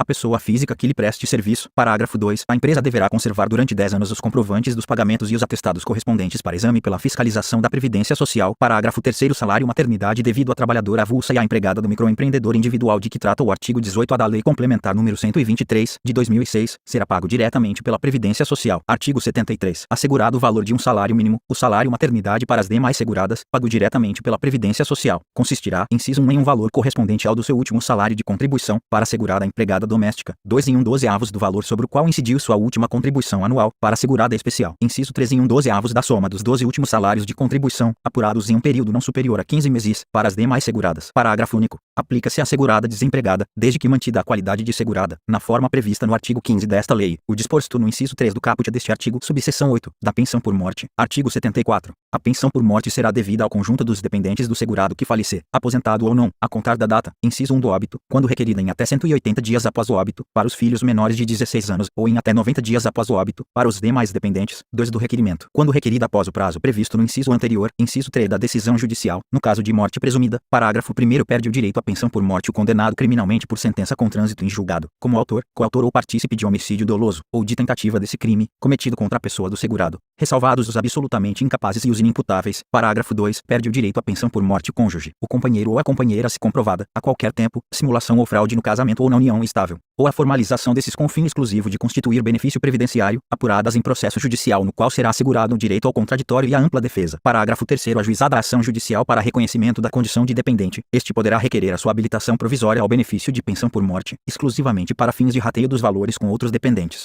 vedado o pagamento da respectiva cota até o trânsito em julgado da respectiva ação, ressalvada a existência de decisão judicial em contrário. Parágrafo 4º. Nas ações em que o INSS for parte, este poderá proceder de ofício à habilitação excepcional da referida pensão, apenas para efeitos de rateio, descontando-se os valores referentes a esta habilitação das demais cotas, vedado o pagamento da respectiva cota até o trânsito em julgado da respectiva ação, ressalvada a existência de decisão judicial em contrário. Parágrafo 5º. Julgada a improcedente a ação prevista no parágrafo 3º ou parágrafo 4º deste artigo, o valor retido será corrigido pelos índices legais de reajustamento e será pago de forma proporcional aos demais dependentes, de acordo com as suas cotas e o tempo de duração de seus benefícios. Parágrafo 6º. Em qualquer caso, fica assegurada ao INSS a cobrança dos valores indevidamente pagos em função de nova habilitação. Artigo 75. O valor mensal da pensão por morte será de 100% do valor da aposentadoria que o segurado recebia ou daquela que teria direito se estivesse aposentado por invalidez, na data de seu falecimento, observado o disposto no artigo 33 desta lei. Artigo 76. A concessão da pensão por morte não será protelada pela falta de habilitação de outro possível dependente, e qualquer inscrição ou habilitação posterior que importe em exclusão ou inclusão de dependente só produzirá efeito a contar da data da inscrição ou habilitação. Parágrafo 1º. Cônjuge ausente não exclui do direito à pensão por morte o companheiro ou a companheira, que somente fará jus ao benefício a partir da data de sua habilitação e mediante prova de dependência econômica. Parágrafo 2º. Cônjuge divorciado ou separado judicialmente ou de fato que recebia pensão de alimentos concorrerá em igualdade de condições com os dependentes referidos no inciso 1 do artigo 16 desta lei. Parágrafo 3º. Na hipótese de o segurado falecido estar, na data de seu falecimento, obrigado por determinação judicial a pagar alimentos temporários a ex-cônjuge, ex-companheiro ou ex-companheira, a pensão por morte será devida pelo prazo remanescente na data do óbito, caso não incida outra hipótese de cancelamento anterior do benefício. Artigo 77. A pensão por morte, havendo mais de um pensionista, será rateada entre todos em parte iguais. Parágrafo 1º. Reverterá em favor dos demais a parte daquele cujo direito à pensão cessar. Parágrafo 2º. O direito à percepção da cota individual cessará, inciso 1, pela morte do pensionista. 2. Para o filho, a pessoa a ele equiparada ao irmão, de ambos os sexos, ao completar 21 anos de idade, salvo se for inválido ou tiver deficiência intelectual ou mental ou deficiência grave. Inciso 3. Para filho ou irmão inválido, pela cessação da invalidez. 4. Para filho ou irmão que tenha deficiência intelectual ou mental ou deficiência grave, pelo afastamento da deficiência, nos termos do regulamento. Inciso 5. Para cônjuge ou companheiro, a linha A, se inválido ou com deficiência, pela cessação da invalidez ou pelo afastamento da deficiência, respeitados os períodos mínimos decorrentes da aplicação das alíneas B e C. A linha B em 4 meses, se o óbito ocorrer sem que o segurado tenha vertido 18 contribuições mensais ou se o casamento ou a união estável tiverem sido iniciados em menos de 2 anos antes do óbito do segurado, a linha C transcorridos os seguintes períodos, estabelecidos de acordo com a idade do beneficiário na data de óbito do segurado. Se o óbito ocorrer depois de vertidas 18 contribuições mensais e pelo menos 2 anos após o início do casamento ou da união estável. 1. 3 anos, com menos de 21 anos de idade. 2. 6 anos, entre 21 e 26 anos de idade. 3. 10 anos, entre 27 e 29 anos de idade. 4. 15 anos, entre 30 e 40 anos de idade. 5. 20 anos, entre 41 e 43 anos de idade. 6. Vitalícia, com 44 ou mais anos de idade. Inciso 6. Pela perda do direito, na forma do parágrafo 1º do artigo 74 desta lei, parágrafo 2º A, serão aplicados, conforme o caso, a regra contida na linha A aos prazos previstos na linha C, ambas do inciso 5 do parágrafo 2º, se o óbito do segurado decorrer de acidente de qualquer natureza ou de doença profissional ou do trabalho, independentemente do recolhimento de 18 contribuições mensais ou da comprovação de 2 anos de casamento ou de união estável. Parágrafo 2º B. Após o transcurso de pelo menos 3 anos e desde que nesse período se verifique o incremento mínimo de 1 ano inteiro na média nacional única, para ambos os sexos, correspondente à expectativa de sobrevida da população brasileira ao nascer, poderão ser fixadas, em números inteiros, novas idades para os fins previstos na linha C do inciso 5 do parágrafo 2º, em ato do Ministro de Estado da Previdência Social, limitado o acréscimo na comparação com as idades anteriores ao referido incremento. Parágrafo 3º Com a extinção da parte do último pensionista, a pensão extinguir-se-á. Parágrafo 4º Revogado. Parágrafo 5º O tempo de contribuição a regime próprio de Previdência Social, RPPS, será considerado na contagem das 18 contribuições mensais de que tratam as alíneas B e C do inciso 5 do parágrafo 2º. Parágrafo 6º O exercício de atividade remunerada, inclusive na condição de microempreendedor individual, não impede a concessão ou manutenção da parte individual da pensão do dependente com deficiência intelectual ou mental ou com deficiência grave. Parágrafo 7º Se houver fundados indícios de autoria, coautoria ou participação de dependente, ressalvados os absolutamente incapazes e os inimputáveis, em homicídio ou em tentativa desse crime, cometido contra a pessoa do segurado, será possível a suspensão provisória de sua parte no benefício de pensão por morte, mediante processo administrativo próprio, respeitados a ampla defesa e o contraditório, serão devidas, em caso de absolvição, todas as parcelas corrigidas desde a data da suspensão, bem como a reativação imediata do benefício. Artigo 78 Por morte presumida do segurado, declarada pela autoridade judicial competente, depois de 6 meses de ausência, será concedida a pensão provisória, na forma desta subseção. Parágrafo 1º Mediante prova do desaparecimento do segurado em consequência de acidente, desastre ou catástrofe, seus dependentes farão jus à pensão provisória independentemente da declaração e do prazo deste artigo. Parágrafo 2º Verificado o reaparecimento do segurado, o pagamento da pensão cessará imediatamente, desobrigados os dependentes da reposição dos valores recebidos, salvo má-fé. Artigo 79. Revogado. Subseção 9 do auxílio reclusão. Artigo 80. O auxílio reclusão, cumprida a carência prevista no inciso 4 do caput do artigo 25 desta lei, será devido, nas condições da pensão por morte, aos dependentes do segurado de baixa renda recolhido à prisão em regime fechado que não receber remuneração da empresa nem estiver em gozo de auxílio-doença, de pensão por morte, de salário-maternidade,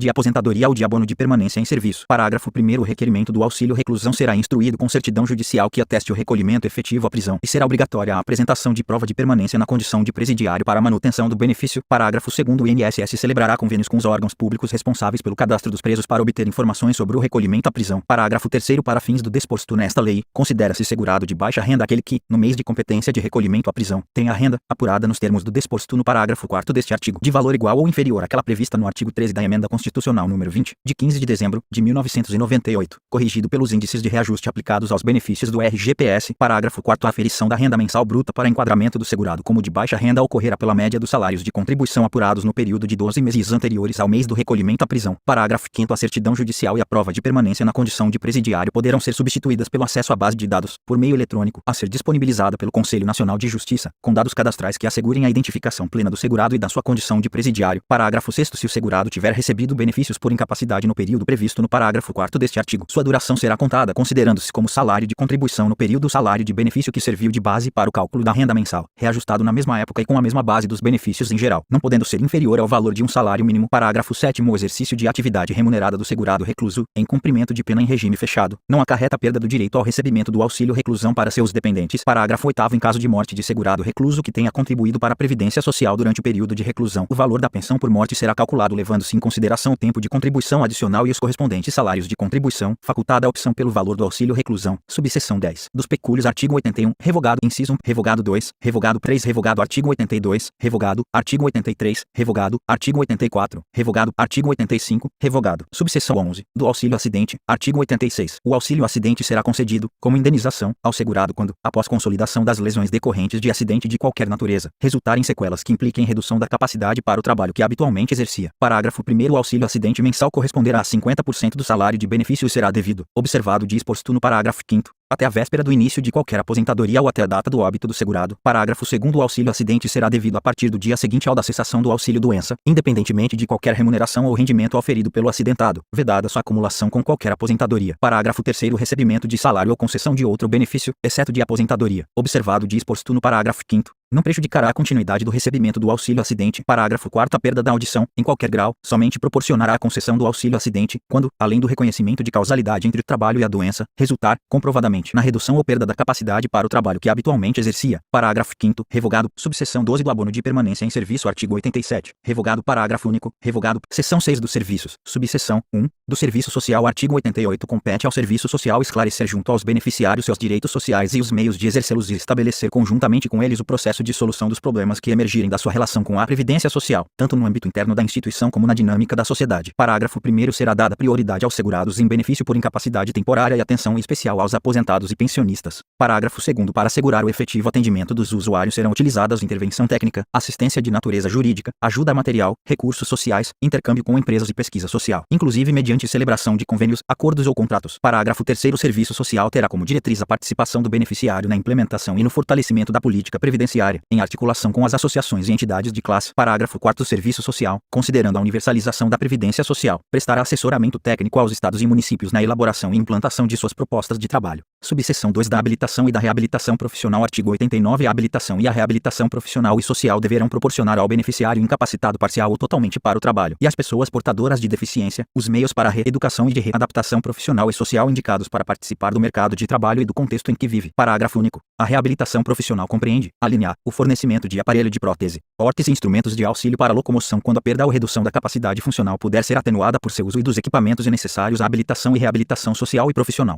A linha B, a reparação ou a substituição dos aparelhos mencionados no inciso anterior, desgastados pelo uso normal ou por ocorrência estranha à vontade do beneficiário. A linha C, o transporte do acidentado do trabalho, quando necessário. Artigo 90. A prestação de que trata o artigo anterior é devida em caráter obrigatório aos segurados, inclusive aposentados e, na medida das possibilidades do órgão da Previdência Social, aos seus dependentes. Artigo 91. Será concedido, no caso de habilitação e reabilitação profissional, auxílio para tratamento ou exame fora do domicílio do beneficiário, conforme dispuser o regulamento. Artigo 92. Concluído o processo de habilitação ou reabilitação social e profissional, a Previdência Social emitirá certificado individual, indicando as atividades que poderão ser exercidas pelo beneficiário, nada impedindo que este exerça outra atividade para a qual se capacitar. Artigo 93. A empresa com 100 ou mais empregados está obrigada a preencher de 2% a 5% dos seus cargos com beneficiários reabilitados ou pessoas portadoras de deficiência, habilitadas, na seguinte proporção: inciso 1 até 200 empregados, 2%, 2 de 201 a 500, 3%, inciso 3 de 501 a 1000, 4%, 4, de 1001 em diante, 5%, 5, vetado. Parágrafo 1. A dispensa de pessoa com deficiência ou de beneficiário reabilitado da Previdência Social ao final de contrato por prazo determinado de mais de 90 dias e a dispensa imotivada em contrato por prazo indeterminado somente poderão ocorrer após a contratação de outro trabalhador com deficiência ou beneficiário reabilitado da Previdência Social. Parágrafo 2º. Ao Ministério do Trabalho e Emprego incumbe estabelecer a sistemática de fiscalização, bem como gerar dados e estatísticas sobre o total de empregados e as vagas preenchidas por pessoas com deficiência e por beneficiários reabilitados da Previdência Social, fornecendo, quando solicitados, aos sindicatos, às entidades representativas dos empregados ou aos cidadãos interessados. Parágrafo 3º. Para a reserva de cargo será considerada somente a contratação direta de pessoa com deficiência, excluído o aprendiz com deficiência de que trata a Consolidação das Leis do Trabalho. CLT. Parágrafo 4º. Vetado. Seção 7. Da contagem recíproca de tempo de serviço. Artigo 94. Para efeito dos benefícios previstos no regime geral de previdência social ou no serviço público é assegurada a contagem recíproca do tempo de contribuição na atividade privada,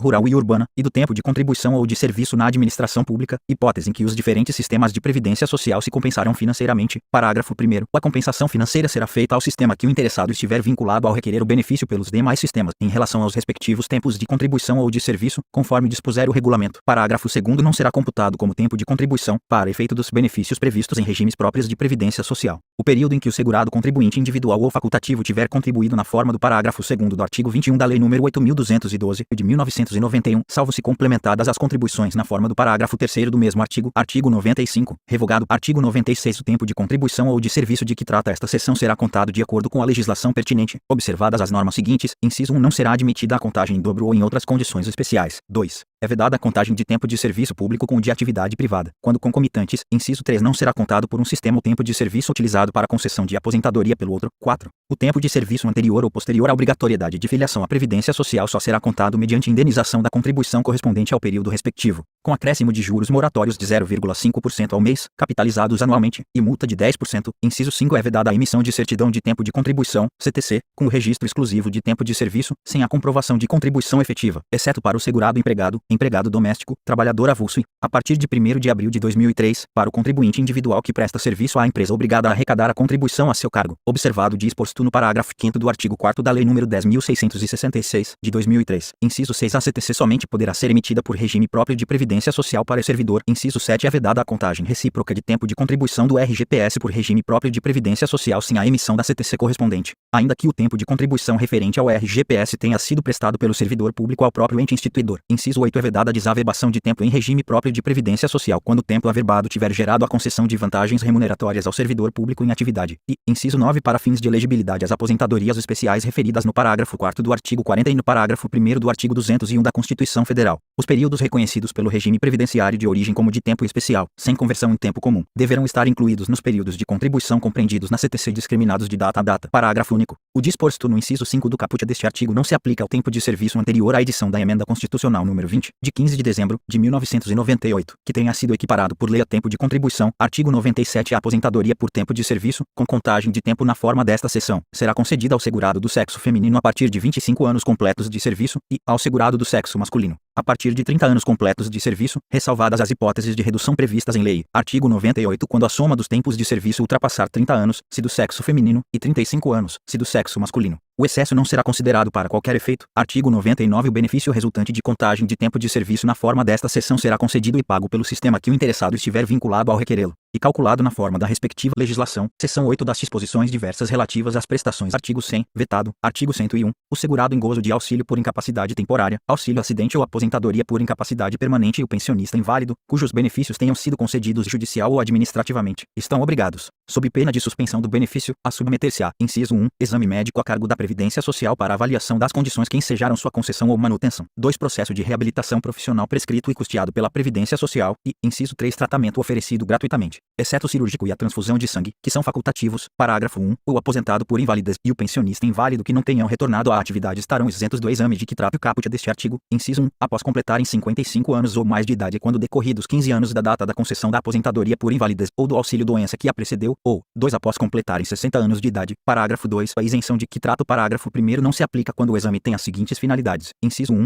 Verificar a necessidade de assistência permanente de outra pessoa para a concessão do acréscimo de 25% sobre o valor do benefício, conforme dispõe o artigo 45. 2. Verificar a recuperação da capacidade de trabalho, mediante solicitação do aposentado ou pensionista que se julgar apto. Inciso 3. Subsidiar a autoridade judiciária na concessão de curatela, conforme dispõe o artigo 110. Parágrafo 3. Vetado. Parágrafo 4. A perícia de que trata este artigo terá acesso aos prontuários médicos do periciado no Sistema Único de Saúde, SUS, desde que haja prévia anuência do periciado e seja garantido sigilo sobre os dados dele. Parágrafo 5. É assegurado o atendimento domiciliar e hospitalar pela perícia médica e social do INSS ao segurado com dificuldades de locomoção, quando seu deslocamento, em razão de sua limitação funcional e de condições de acessibilidade, impõe-lhe ônus desproporcional e indevido, nos termos do regulamento. Parágrafo 6. As avaliações e os exames médico-periciais de que trata o inciso 1 do caput, inclusive na hipótese de que trata o parágrafo 5º deste artigo, poderão ser realizados com o uso de tecnologia de telemedicina ou por análise documental conforme situações e requisitos definidos em regulamento, observado o disposto nos parágrafos 11-a e 14 do artigo 60 desta lei e no parágrafo 12 do artigo 30 da Lei nº 11.907, de 2009. Parágrafo 7º. Revogado. Parágrafo 8º. Em caso de cancelamento de agendamento para perícia presencial, o horário vago poderá ser preenchido por perícia com o uso de tecnologia de telemedicina, antecipando o atendimento previsto para data futura, obedecida a ordem da fila. Parágrafo 9º. No caso da antecipação de atendimento prevista no parágrafo 8º deste artigo, observar-se a disponibilidade do periciando para se submeter à perícia remota no horário tornado disponível. Artigo 102. A perda da qualidade de segurado importa em caducidade dos direitos inerentes a essa qualidade. Parágrafo 1º. A perda da qualidade de segurado não prejudica o direito à aposentadoria para cuja concessão tenham sido preenchidos todos os requisitos, segundo a legislação em vigor à época em que esses requisitos foram atendidos. Parágrafo 2º. Não será concedida pensão por morte aos dependentes do segurado que falecer após a perda desta qualidade, nos termos do artigo 15 desta lei, salvo se preenchidos os requisitos para obtenção da aposentadoria na forma do parágrafo anterior. Artigo 103. O prazo de decadência do direito ou da ação do segurado ou beneficiário para a revisão do ato de concessão, indeferimento, cancelamento ou cessação de benefício e do ato de deferimento,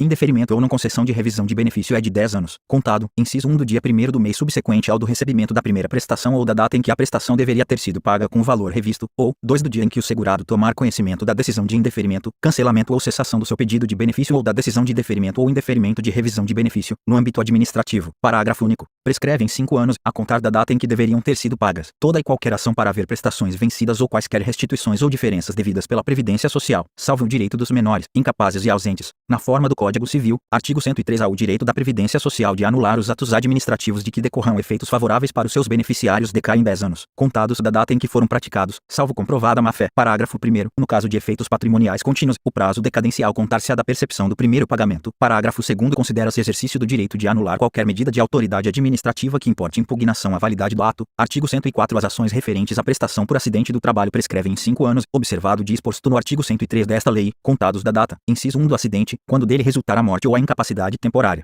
verificada esta imperícia médica a cargo da Previdência Social, ou 2 em que for reconhecida pela Previdência Social, a incapacidade permanente ou o agravamento das sequelas do acidente. Artigo 105. A apresentação de documentação incompleta não constitui motivo para a recusa do requerimento de benefício. Artigo 106. A comprovação do exercício de atividade rural será feita, complementarmente à autodeclaração de que trata o parágrafo 2º e ao cadastro de que trata o parágrafo 1º, ambos do artigo 38b desta lei, por meio de, entre outros, inciso 1, contrato individual de trabalho ou carteira de trabalho e previdência social, 2, contrato de arrendamento, parceria ou comodato rural, 3, revogado, 4, declaração de aptidão ao Programa Nacional de Fortalecimento da Agricultura Familiar, de que trata o inciso 2 do caput do artigo 2º da Lei nº 12.188, de 2010, ou por documento que a substitua. 5, bloco de notas do produtor rural, 6, notas fiscais de entrada de mercadorias, de que trata o parágrafo 7º do artigo 30 da Lei nº 8.212, de 1991, emitidas pela empresa adquirente da produção, com indicação do nome do segurado como vendedor. 7, documentos fiscais relativos à entrega de produção rural à cooperativa agrícola, entre posto de pescado ou outros, com indicação do segurado como vendedor ou consignante. 8, comprovantes de recolhimento de contribuição à Previdência Social decorrentes da comercialização da produção. 9, cópia da declaração de imposto de renda, com indicação de renda proveniente da comercialização de produção rural, ou 10, licença de ocupação ou permissão outorgada pelo INCRA. Artigo 107. O tempo de serviço de que trata o artigo 55 desta lei será considerado para cálculo do valor da renda mensal de qualquer benefício. Artigo 108. Mediante justificação processada perante a Previdência Social, observado o disposto no parágrafo 3º do artigo 55 e na forma estabelecida no regulamento, poderá ser suprida a falta de documento ou provado ato do interesse de beneficiário ou empresa, salvo no que se refere a registro público. Artigo 109. O benefício será pago diretamente ao beneficiário, salvo em caso de ausência, moléstia contagiosa ou impossibilidade de locomoção, quando será pago a procurador, cujo mandato não terá prazo superior a 12 meses, podendo ser renovado. Parágrafo único.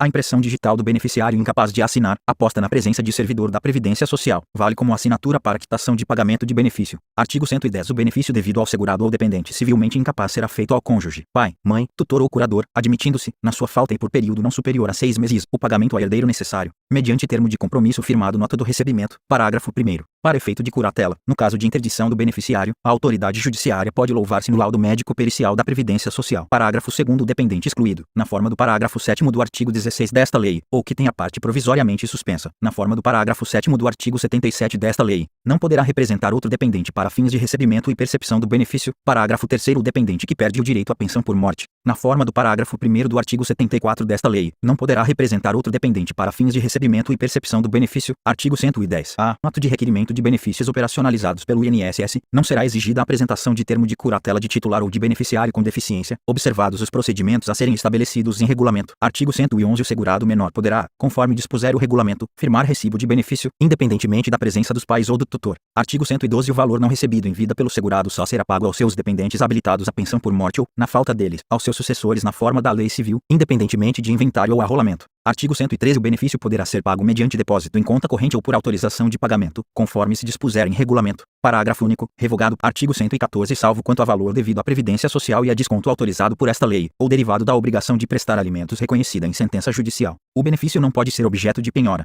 arresto ou sequestro, sendo nula de pleno direito a sua venda ou cessão, ou a constituição de qualquer ônus sobre ele, bem como a outorga de poderes irrevogáveis ou em causa própria para o seu recebimento. Artigo 115. Podem ser descontados dos benefícios, inciso 1, contribuições devidas pelo segurado à Previdência Social. 2. Pagamento administrativo ou judicial de benefício previdenciário ou assistencial indevido, ou além do devido, inclusive na hipótese de cessação do benefício pela revogação de decisão judicial, em valor que não exceda 30% da sua importância, nos termos do regulamento. Inciso 3. Imposto de renda retido na fonte. 4. Pensão de alimentos decretada em sentença judicial. Inciso 5. Mensalidades de associações e demais entidades de aposentados legalmente reconhecidas, desde que autorizadas por seus filiados. Inciso 6. Pagamento de empréstimos, financiamentos e operações de arrendamento mercantil concedidos por instituições financeiras e sociedades de arrendamento mercantil, ou por entidades fechadas ou abertas de previdência complementar, públicas e privadas, quando expressamente autorizado pelo beneficiário, até o limite de 45% do valor do benefício, sendo 35% destinados exclusivamente a empréstimos, financiamentos e arrendamentos mercantis, 5% destinados exclusivamente à amortização de despesas contraídas por meio de cartão de crédito consignado ou à utilização com a finalidade de saque por meio de cartão de crédito consignado e 5% destinados exclusivamente à amortização de despesas contraídas por meio de cartão consignado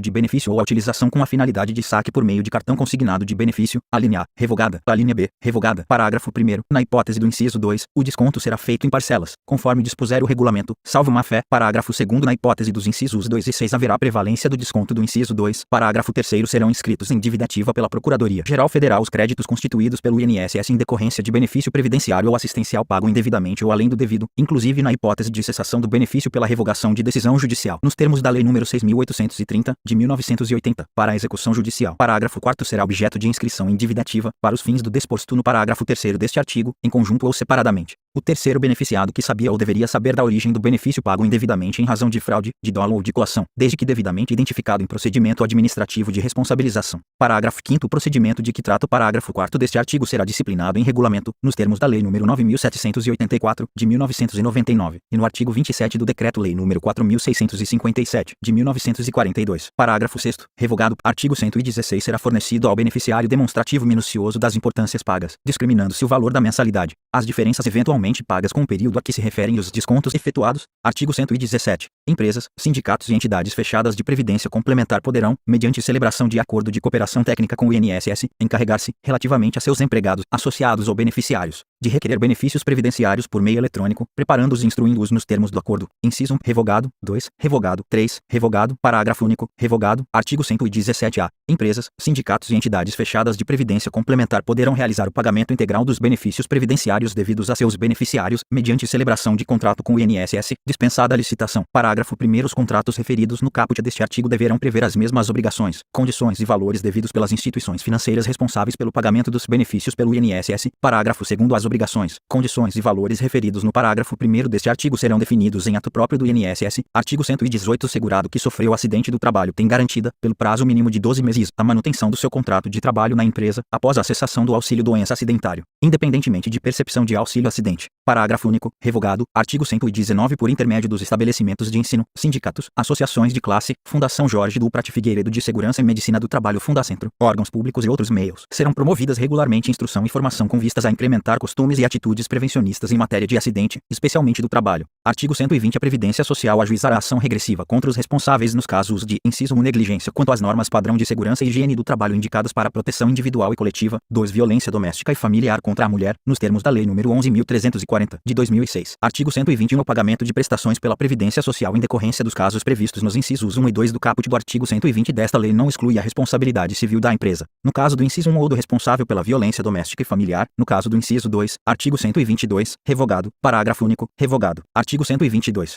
Se mais vantajoso, fica assegurado o direito à aposentadoria, nas condições legalmente previstas na data do cumprimento de todos os requisitos necessários à obtenção do benefício, ao segurado que, tendo completado 35 anos de serviço, se homem, ou 30 anos, se mulher, optou por permanecer em atividade. Artigo 123. Revogado. Artigo 124. Salvo no caso de direito adquirido, não é permitido o recebimento conjunto dos seguintes benefícios da Previdência Social. Inciso 1. Aposentadoria e auxílio-doença. 2. Mais de uma aposentadoria. Inciso 3. Aposentadoria e abono de permanência em serviço. 4. Salário maternidade e auxílio-doença. Inciso 5. Mais de um auxílio-acidente. Inciso 6. Mais de uma pensão deixada por cônjuge ou companheiro, ressalvado o direito de opção pela mais vantajosa. Parágrafo único. É vedado o recebimento conjunto do seguro-desemprego com qualquer benefício de prestação continuada da Previdência Social, exceto pensão por morte ou auxílio-acidente. Artigo 124-A. O INSS implementará e manterá processo administrativo eletrônico para requerimento de benefícios e serviços e disponibilizará canais eletrônicos de atendimento. Parágrafo 1º. O INSS facilitará o atendimento, o requerimento, a concessão, a manutenção e a revisão de benefícios por meio eletrônico e implementará procedimentos automatizados de atendimento e prestação de serviços por meio de atendimento telefônico ou de canais remotos. Parágrafo 2º. Poderão ser celebrados acordos de cooperação, na modalidade de adesão, com órgãos e entidades da União, dos Estados, do Distrito Federal e dos municípios, para a recepção de documentos e o apoio administrativo às atividades do INSS que demandem serviços presenciais. Parágrafo 3º. A implementação de serviços eletrônicos preverá mecanismos de controle preventivos de fraude e de identificação segura do cidadão. Parágrafo 4º. As ligações telefônicas realizadas de telefone fixo ou móvel que visem a solicitação dos serviços referidos no parágrafo 1º deste artigo deverão ser gratuitas e serão consideradas de utilidade pública. Artigo 124b. O INSS, para o exercício de suas competências, observado o disposto nos incisos 11 e 12 do artigo 5º da Constituição Federal e na Lei nº 13.709, de 2018, terá acesso aos dados necessários para a análise, a concessão, a revisão e a manutenção de benefícios por ele administrados, em especial aos dados, inciso 1, vetado, 2 dos registros e dos prontuários eletrônicos do Sistema Único de Saúde, SUS, administrados pelo Ministério da Saúde, inciso 3 dos documentos médicos mantidos por entidades públicas e privadas, sendo necessária, no caso destas últimas, a celebração de convênio para garantir o acesso, e 4 de movimentação das contas do Fundo de Garantia por Tempo de Serviço, FGTS, instituído pela Lei nº 5.107, de 1966, mantidas pela Caixa Econômica Federal. Parágrafo 1º. Para fins do cumprimento do disposto no caput deste artigo, serão preservados a integridade e o sigilo dos dados acessados pelo INSS, eventualmente existentes,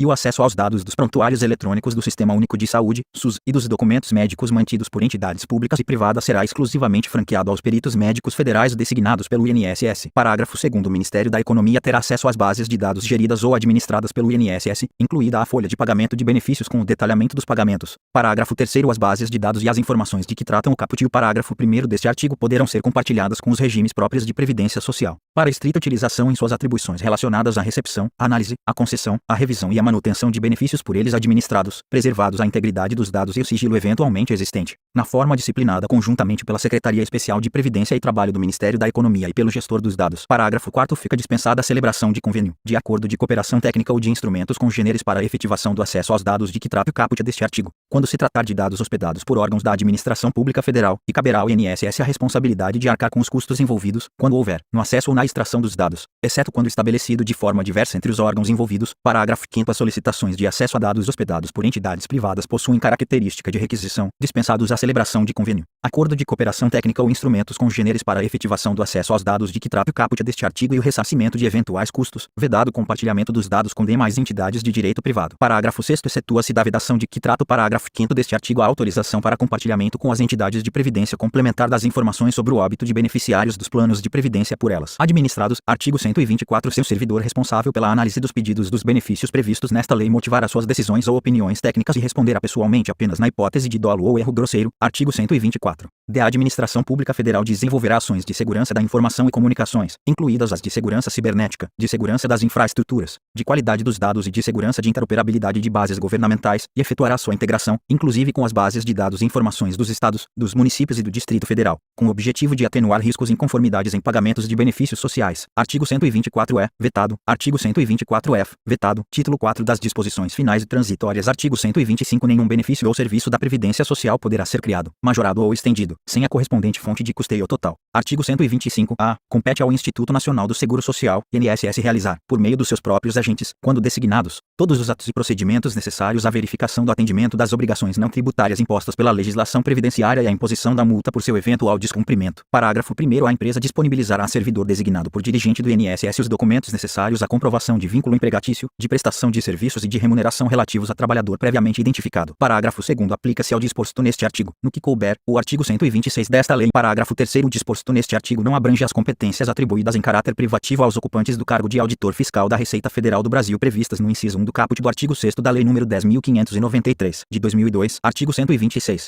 Compete ao Conselho de Recursos da Previdência Social julgar, entre outras demandas, na forma do regulamento, inciso 1, recursos das decisões do INSS nos processos de interesse dos beneficiários, exceto os recursos a que se refere o artigo 126-A, 2, contestações e recursos relativos à atribuição, pelo Ministério da Economia, do fator acidentário de prevenção aos estabelecimentos das empresas. Inciso 3, recursos das decisões do INSS relacionados à comprovação de atividade rural de segurado especial de que tratam os artigos 38A e 38B, ou demais informações relacionadas ao CNIS, de que trata o artigo 29A desta lei. 4, recursos de processos relacionados à compensação financeira de que trata a Lei nº 9.796, de 1999, e a supervisão e a fiscalização dos regimes próprios de previdência social de que trata a Lei nº 9.717, de 1998. Parágrafo 1º, revogado. Parágrafo 2º, revogado. Parágrafo 3º, a propositura de ação que tenha por objeto idêntico o pedido sobre o qual versa o processo administrativo importa renúncia ao direito de recorrer na esfera administrativa e desistência do recurso interposto. Parágrafo 4º, os recursos de que tratam os incisos 1 e 3 do caput deste artigo poderão ser interpostos diretamente ao Conselho de Recursos da Previdência Social, que emitirá notificação eletrônica automática para o INSS reanalisar, no prazo máximo de 30 dias, a decisão administrativa, na forma disciplinada por ato conjunto do Ministério do Trabalho e Previdência, do Conselho de Recursos da Previdência Social e do INSS. Artigo 127. Revogado. Artigo 128. As demandas judiciais que tiverem por objeto o reajuste ou a concessão de benefícios regulados nesta lei cujos valores de execução não forem superiores a R$ 5.180,25, por autor poderão, por opção de cada um dos exequentes, ser quitadas no prazo de até 60 dias após a intimação do trânsito em julgado da decisão, sem necessidade da expedição de precatório. Parágrafo 1º. É vedado fracionamento, repartição ou quebra do valor da execução, de modo que o pagamento se faça, em parte, na forma estabelecida no caput, em parte, mediante expedição do precatório. Parágrafo 2º. É vedada a expedição de precatório complementar ou suplementar do valor pago na forma do caput. Parágrafo 3º. Se o valor da execução ultrapassar o estabelecido no caput, o pagamento far-se-á sempre por meio de precatório. Parágrafo 4º. É facultada à parte exequente a renúncia ao crédito, no que exceder ao valor estabelecido no caput, para que possa optar pelo pagamento do saldo sem o precatório, na forma ali prevista. Parágrafo 5º. A opção exercida pela parte para receber os seus créditos na forma prevista no caput implica a renúncia do restante dos créditos porventura existentes e que sejam oriundos do mesmo processo. Parágrafo 6º. O pagamento sem precatório, na forma prevista neste artigo, implica a quitação total do pedido constante da petição inicial e determina a extinção do processo. Parágrafo 7º. O disposto neste artigo não obsta a interposição de embargos à execução por parte do INSS. Artigo 129. Os litígios e medidas cautelares relativos a acidentes do trabalho serão apreciados,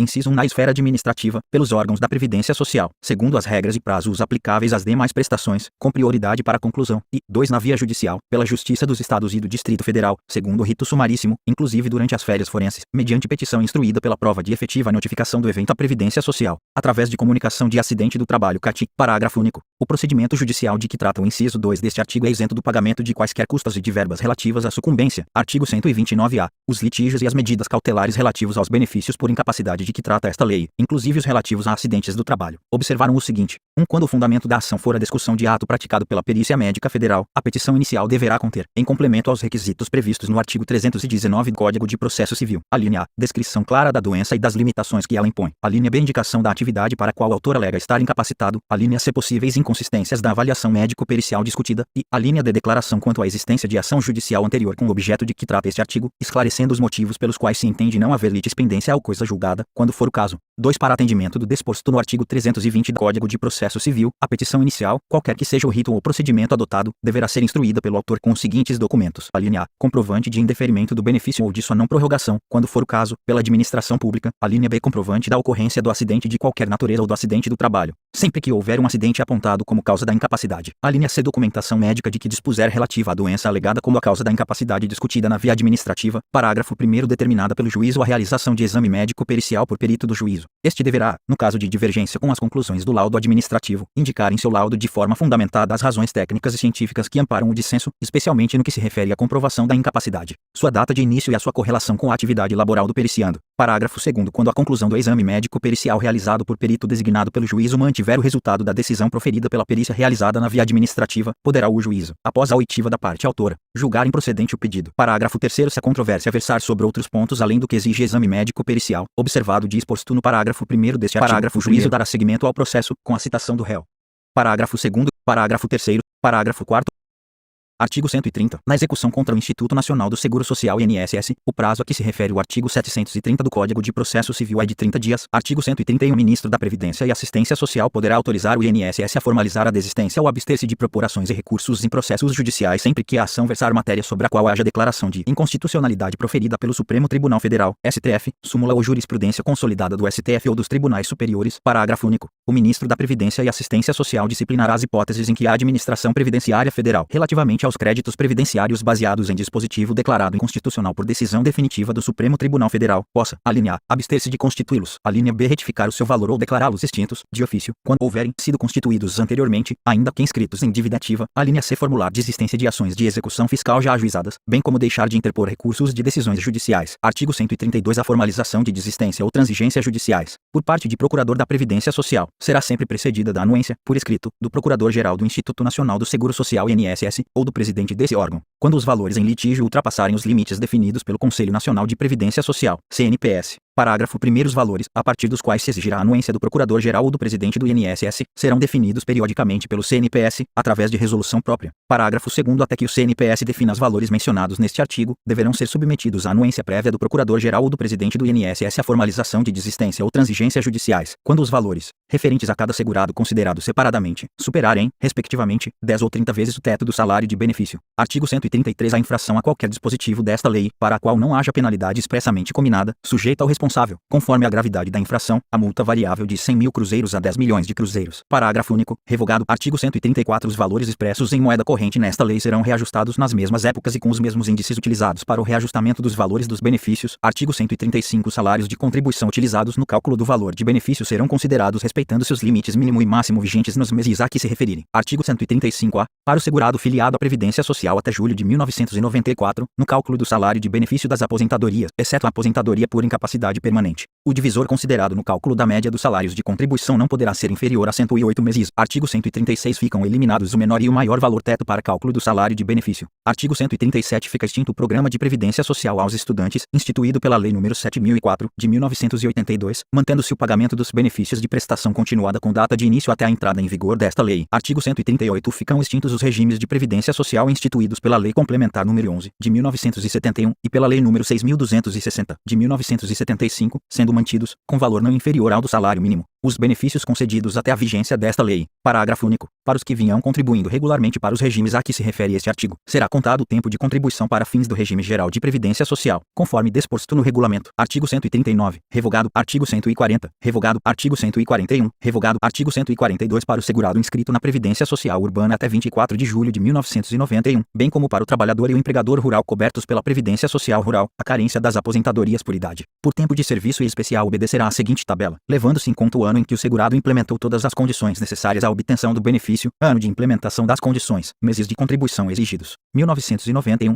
60 meses, 1992, 60 meses, 1993, 66 meses, 1994, 72 meses, 1995, 78 meses, 1996, 90 meses, 1997, 96 meses, 1998, 102 meses, 1999, 108 meses, 2000, 114 meses, 2001. 120 meses, 2002, 126 meses, 2003, 132 meses, 2004, 138 meses, 2005, 144 meses, 2006, 150 meses, 2007, 156 meses, 2008, 162 meses, 2009, 168 meses, 2010, 174 meses, 2011, 180 meses. Artigo 143. O trabalhador rural ora enquadrado como segurado obrigatório no regime geral de previdência social, na forma da alínea do inciso 1 ou do inciso 4 ou 7 do artigo 11 desta lei, pode requerer aposentadoria por idade, no valor de um salário mínimo, durante 15 anos, contados a partir da data de vigência desta lei, desde que comprove o exercício de atividade rural, ainda que descontínua, no período imediatamente anterior ao requerimento do benefício, em número de meses idêntico à carência do referido benefício. Artigo 144. Artigo 147. Revogado. Artigo 148. Revogado. Artigo 149. As prestações, e o seu financiamento, referentes aos benefícios de ex-combatente de ferroviário, servidor público ou autárquico federal ou em regime especial que não optou pelo regime da consolidação das leis do trabalho, na forma da Lei nº 6.184, de 11 de dezembro de 1974, bem como seus dependentes,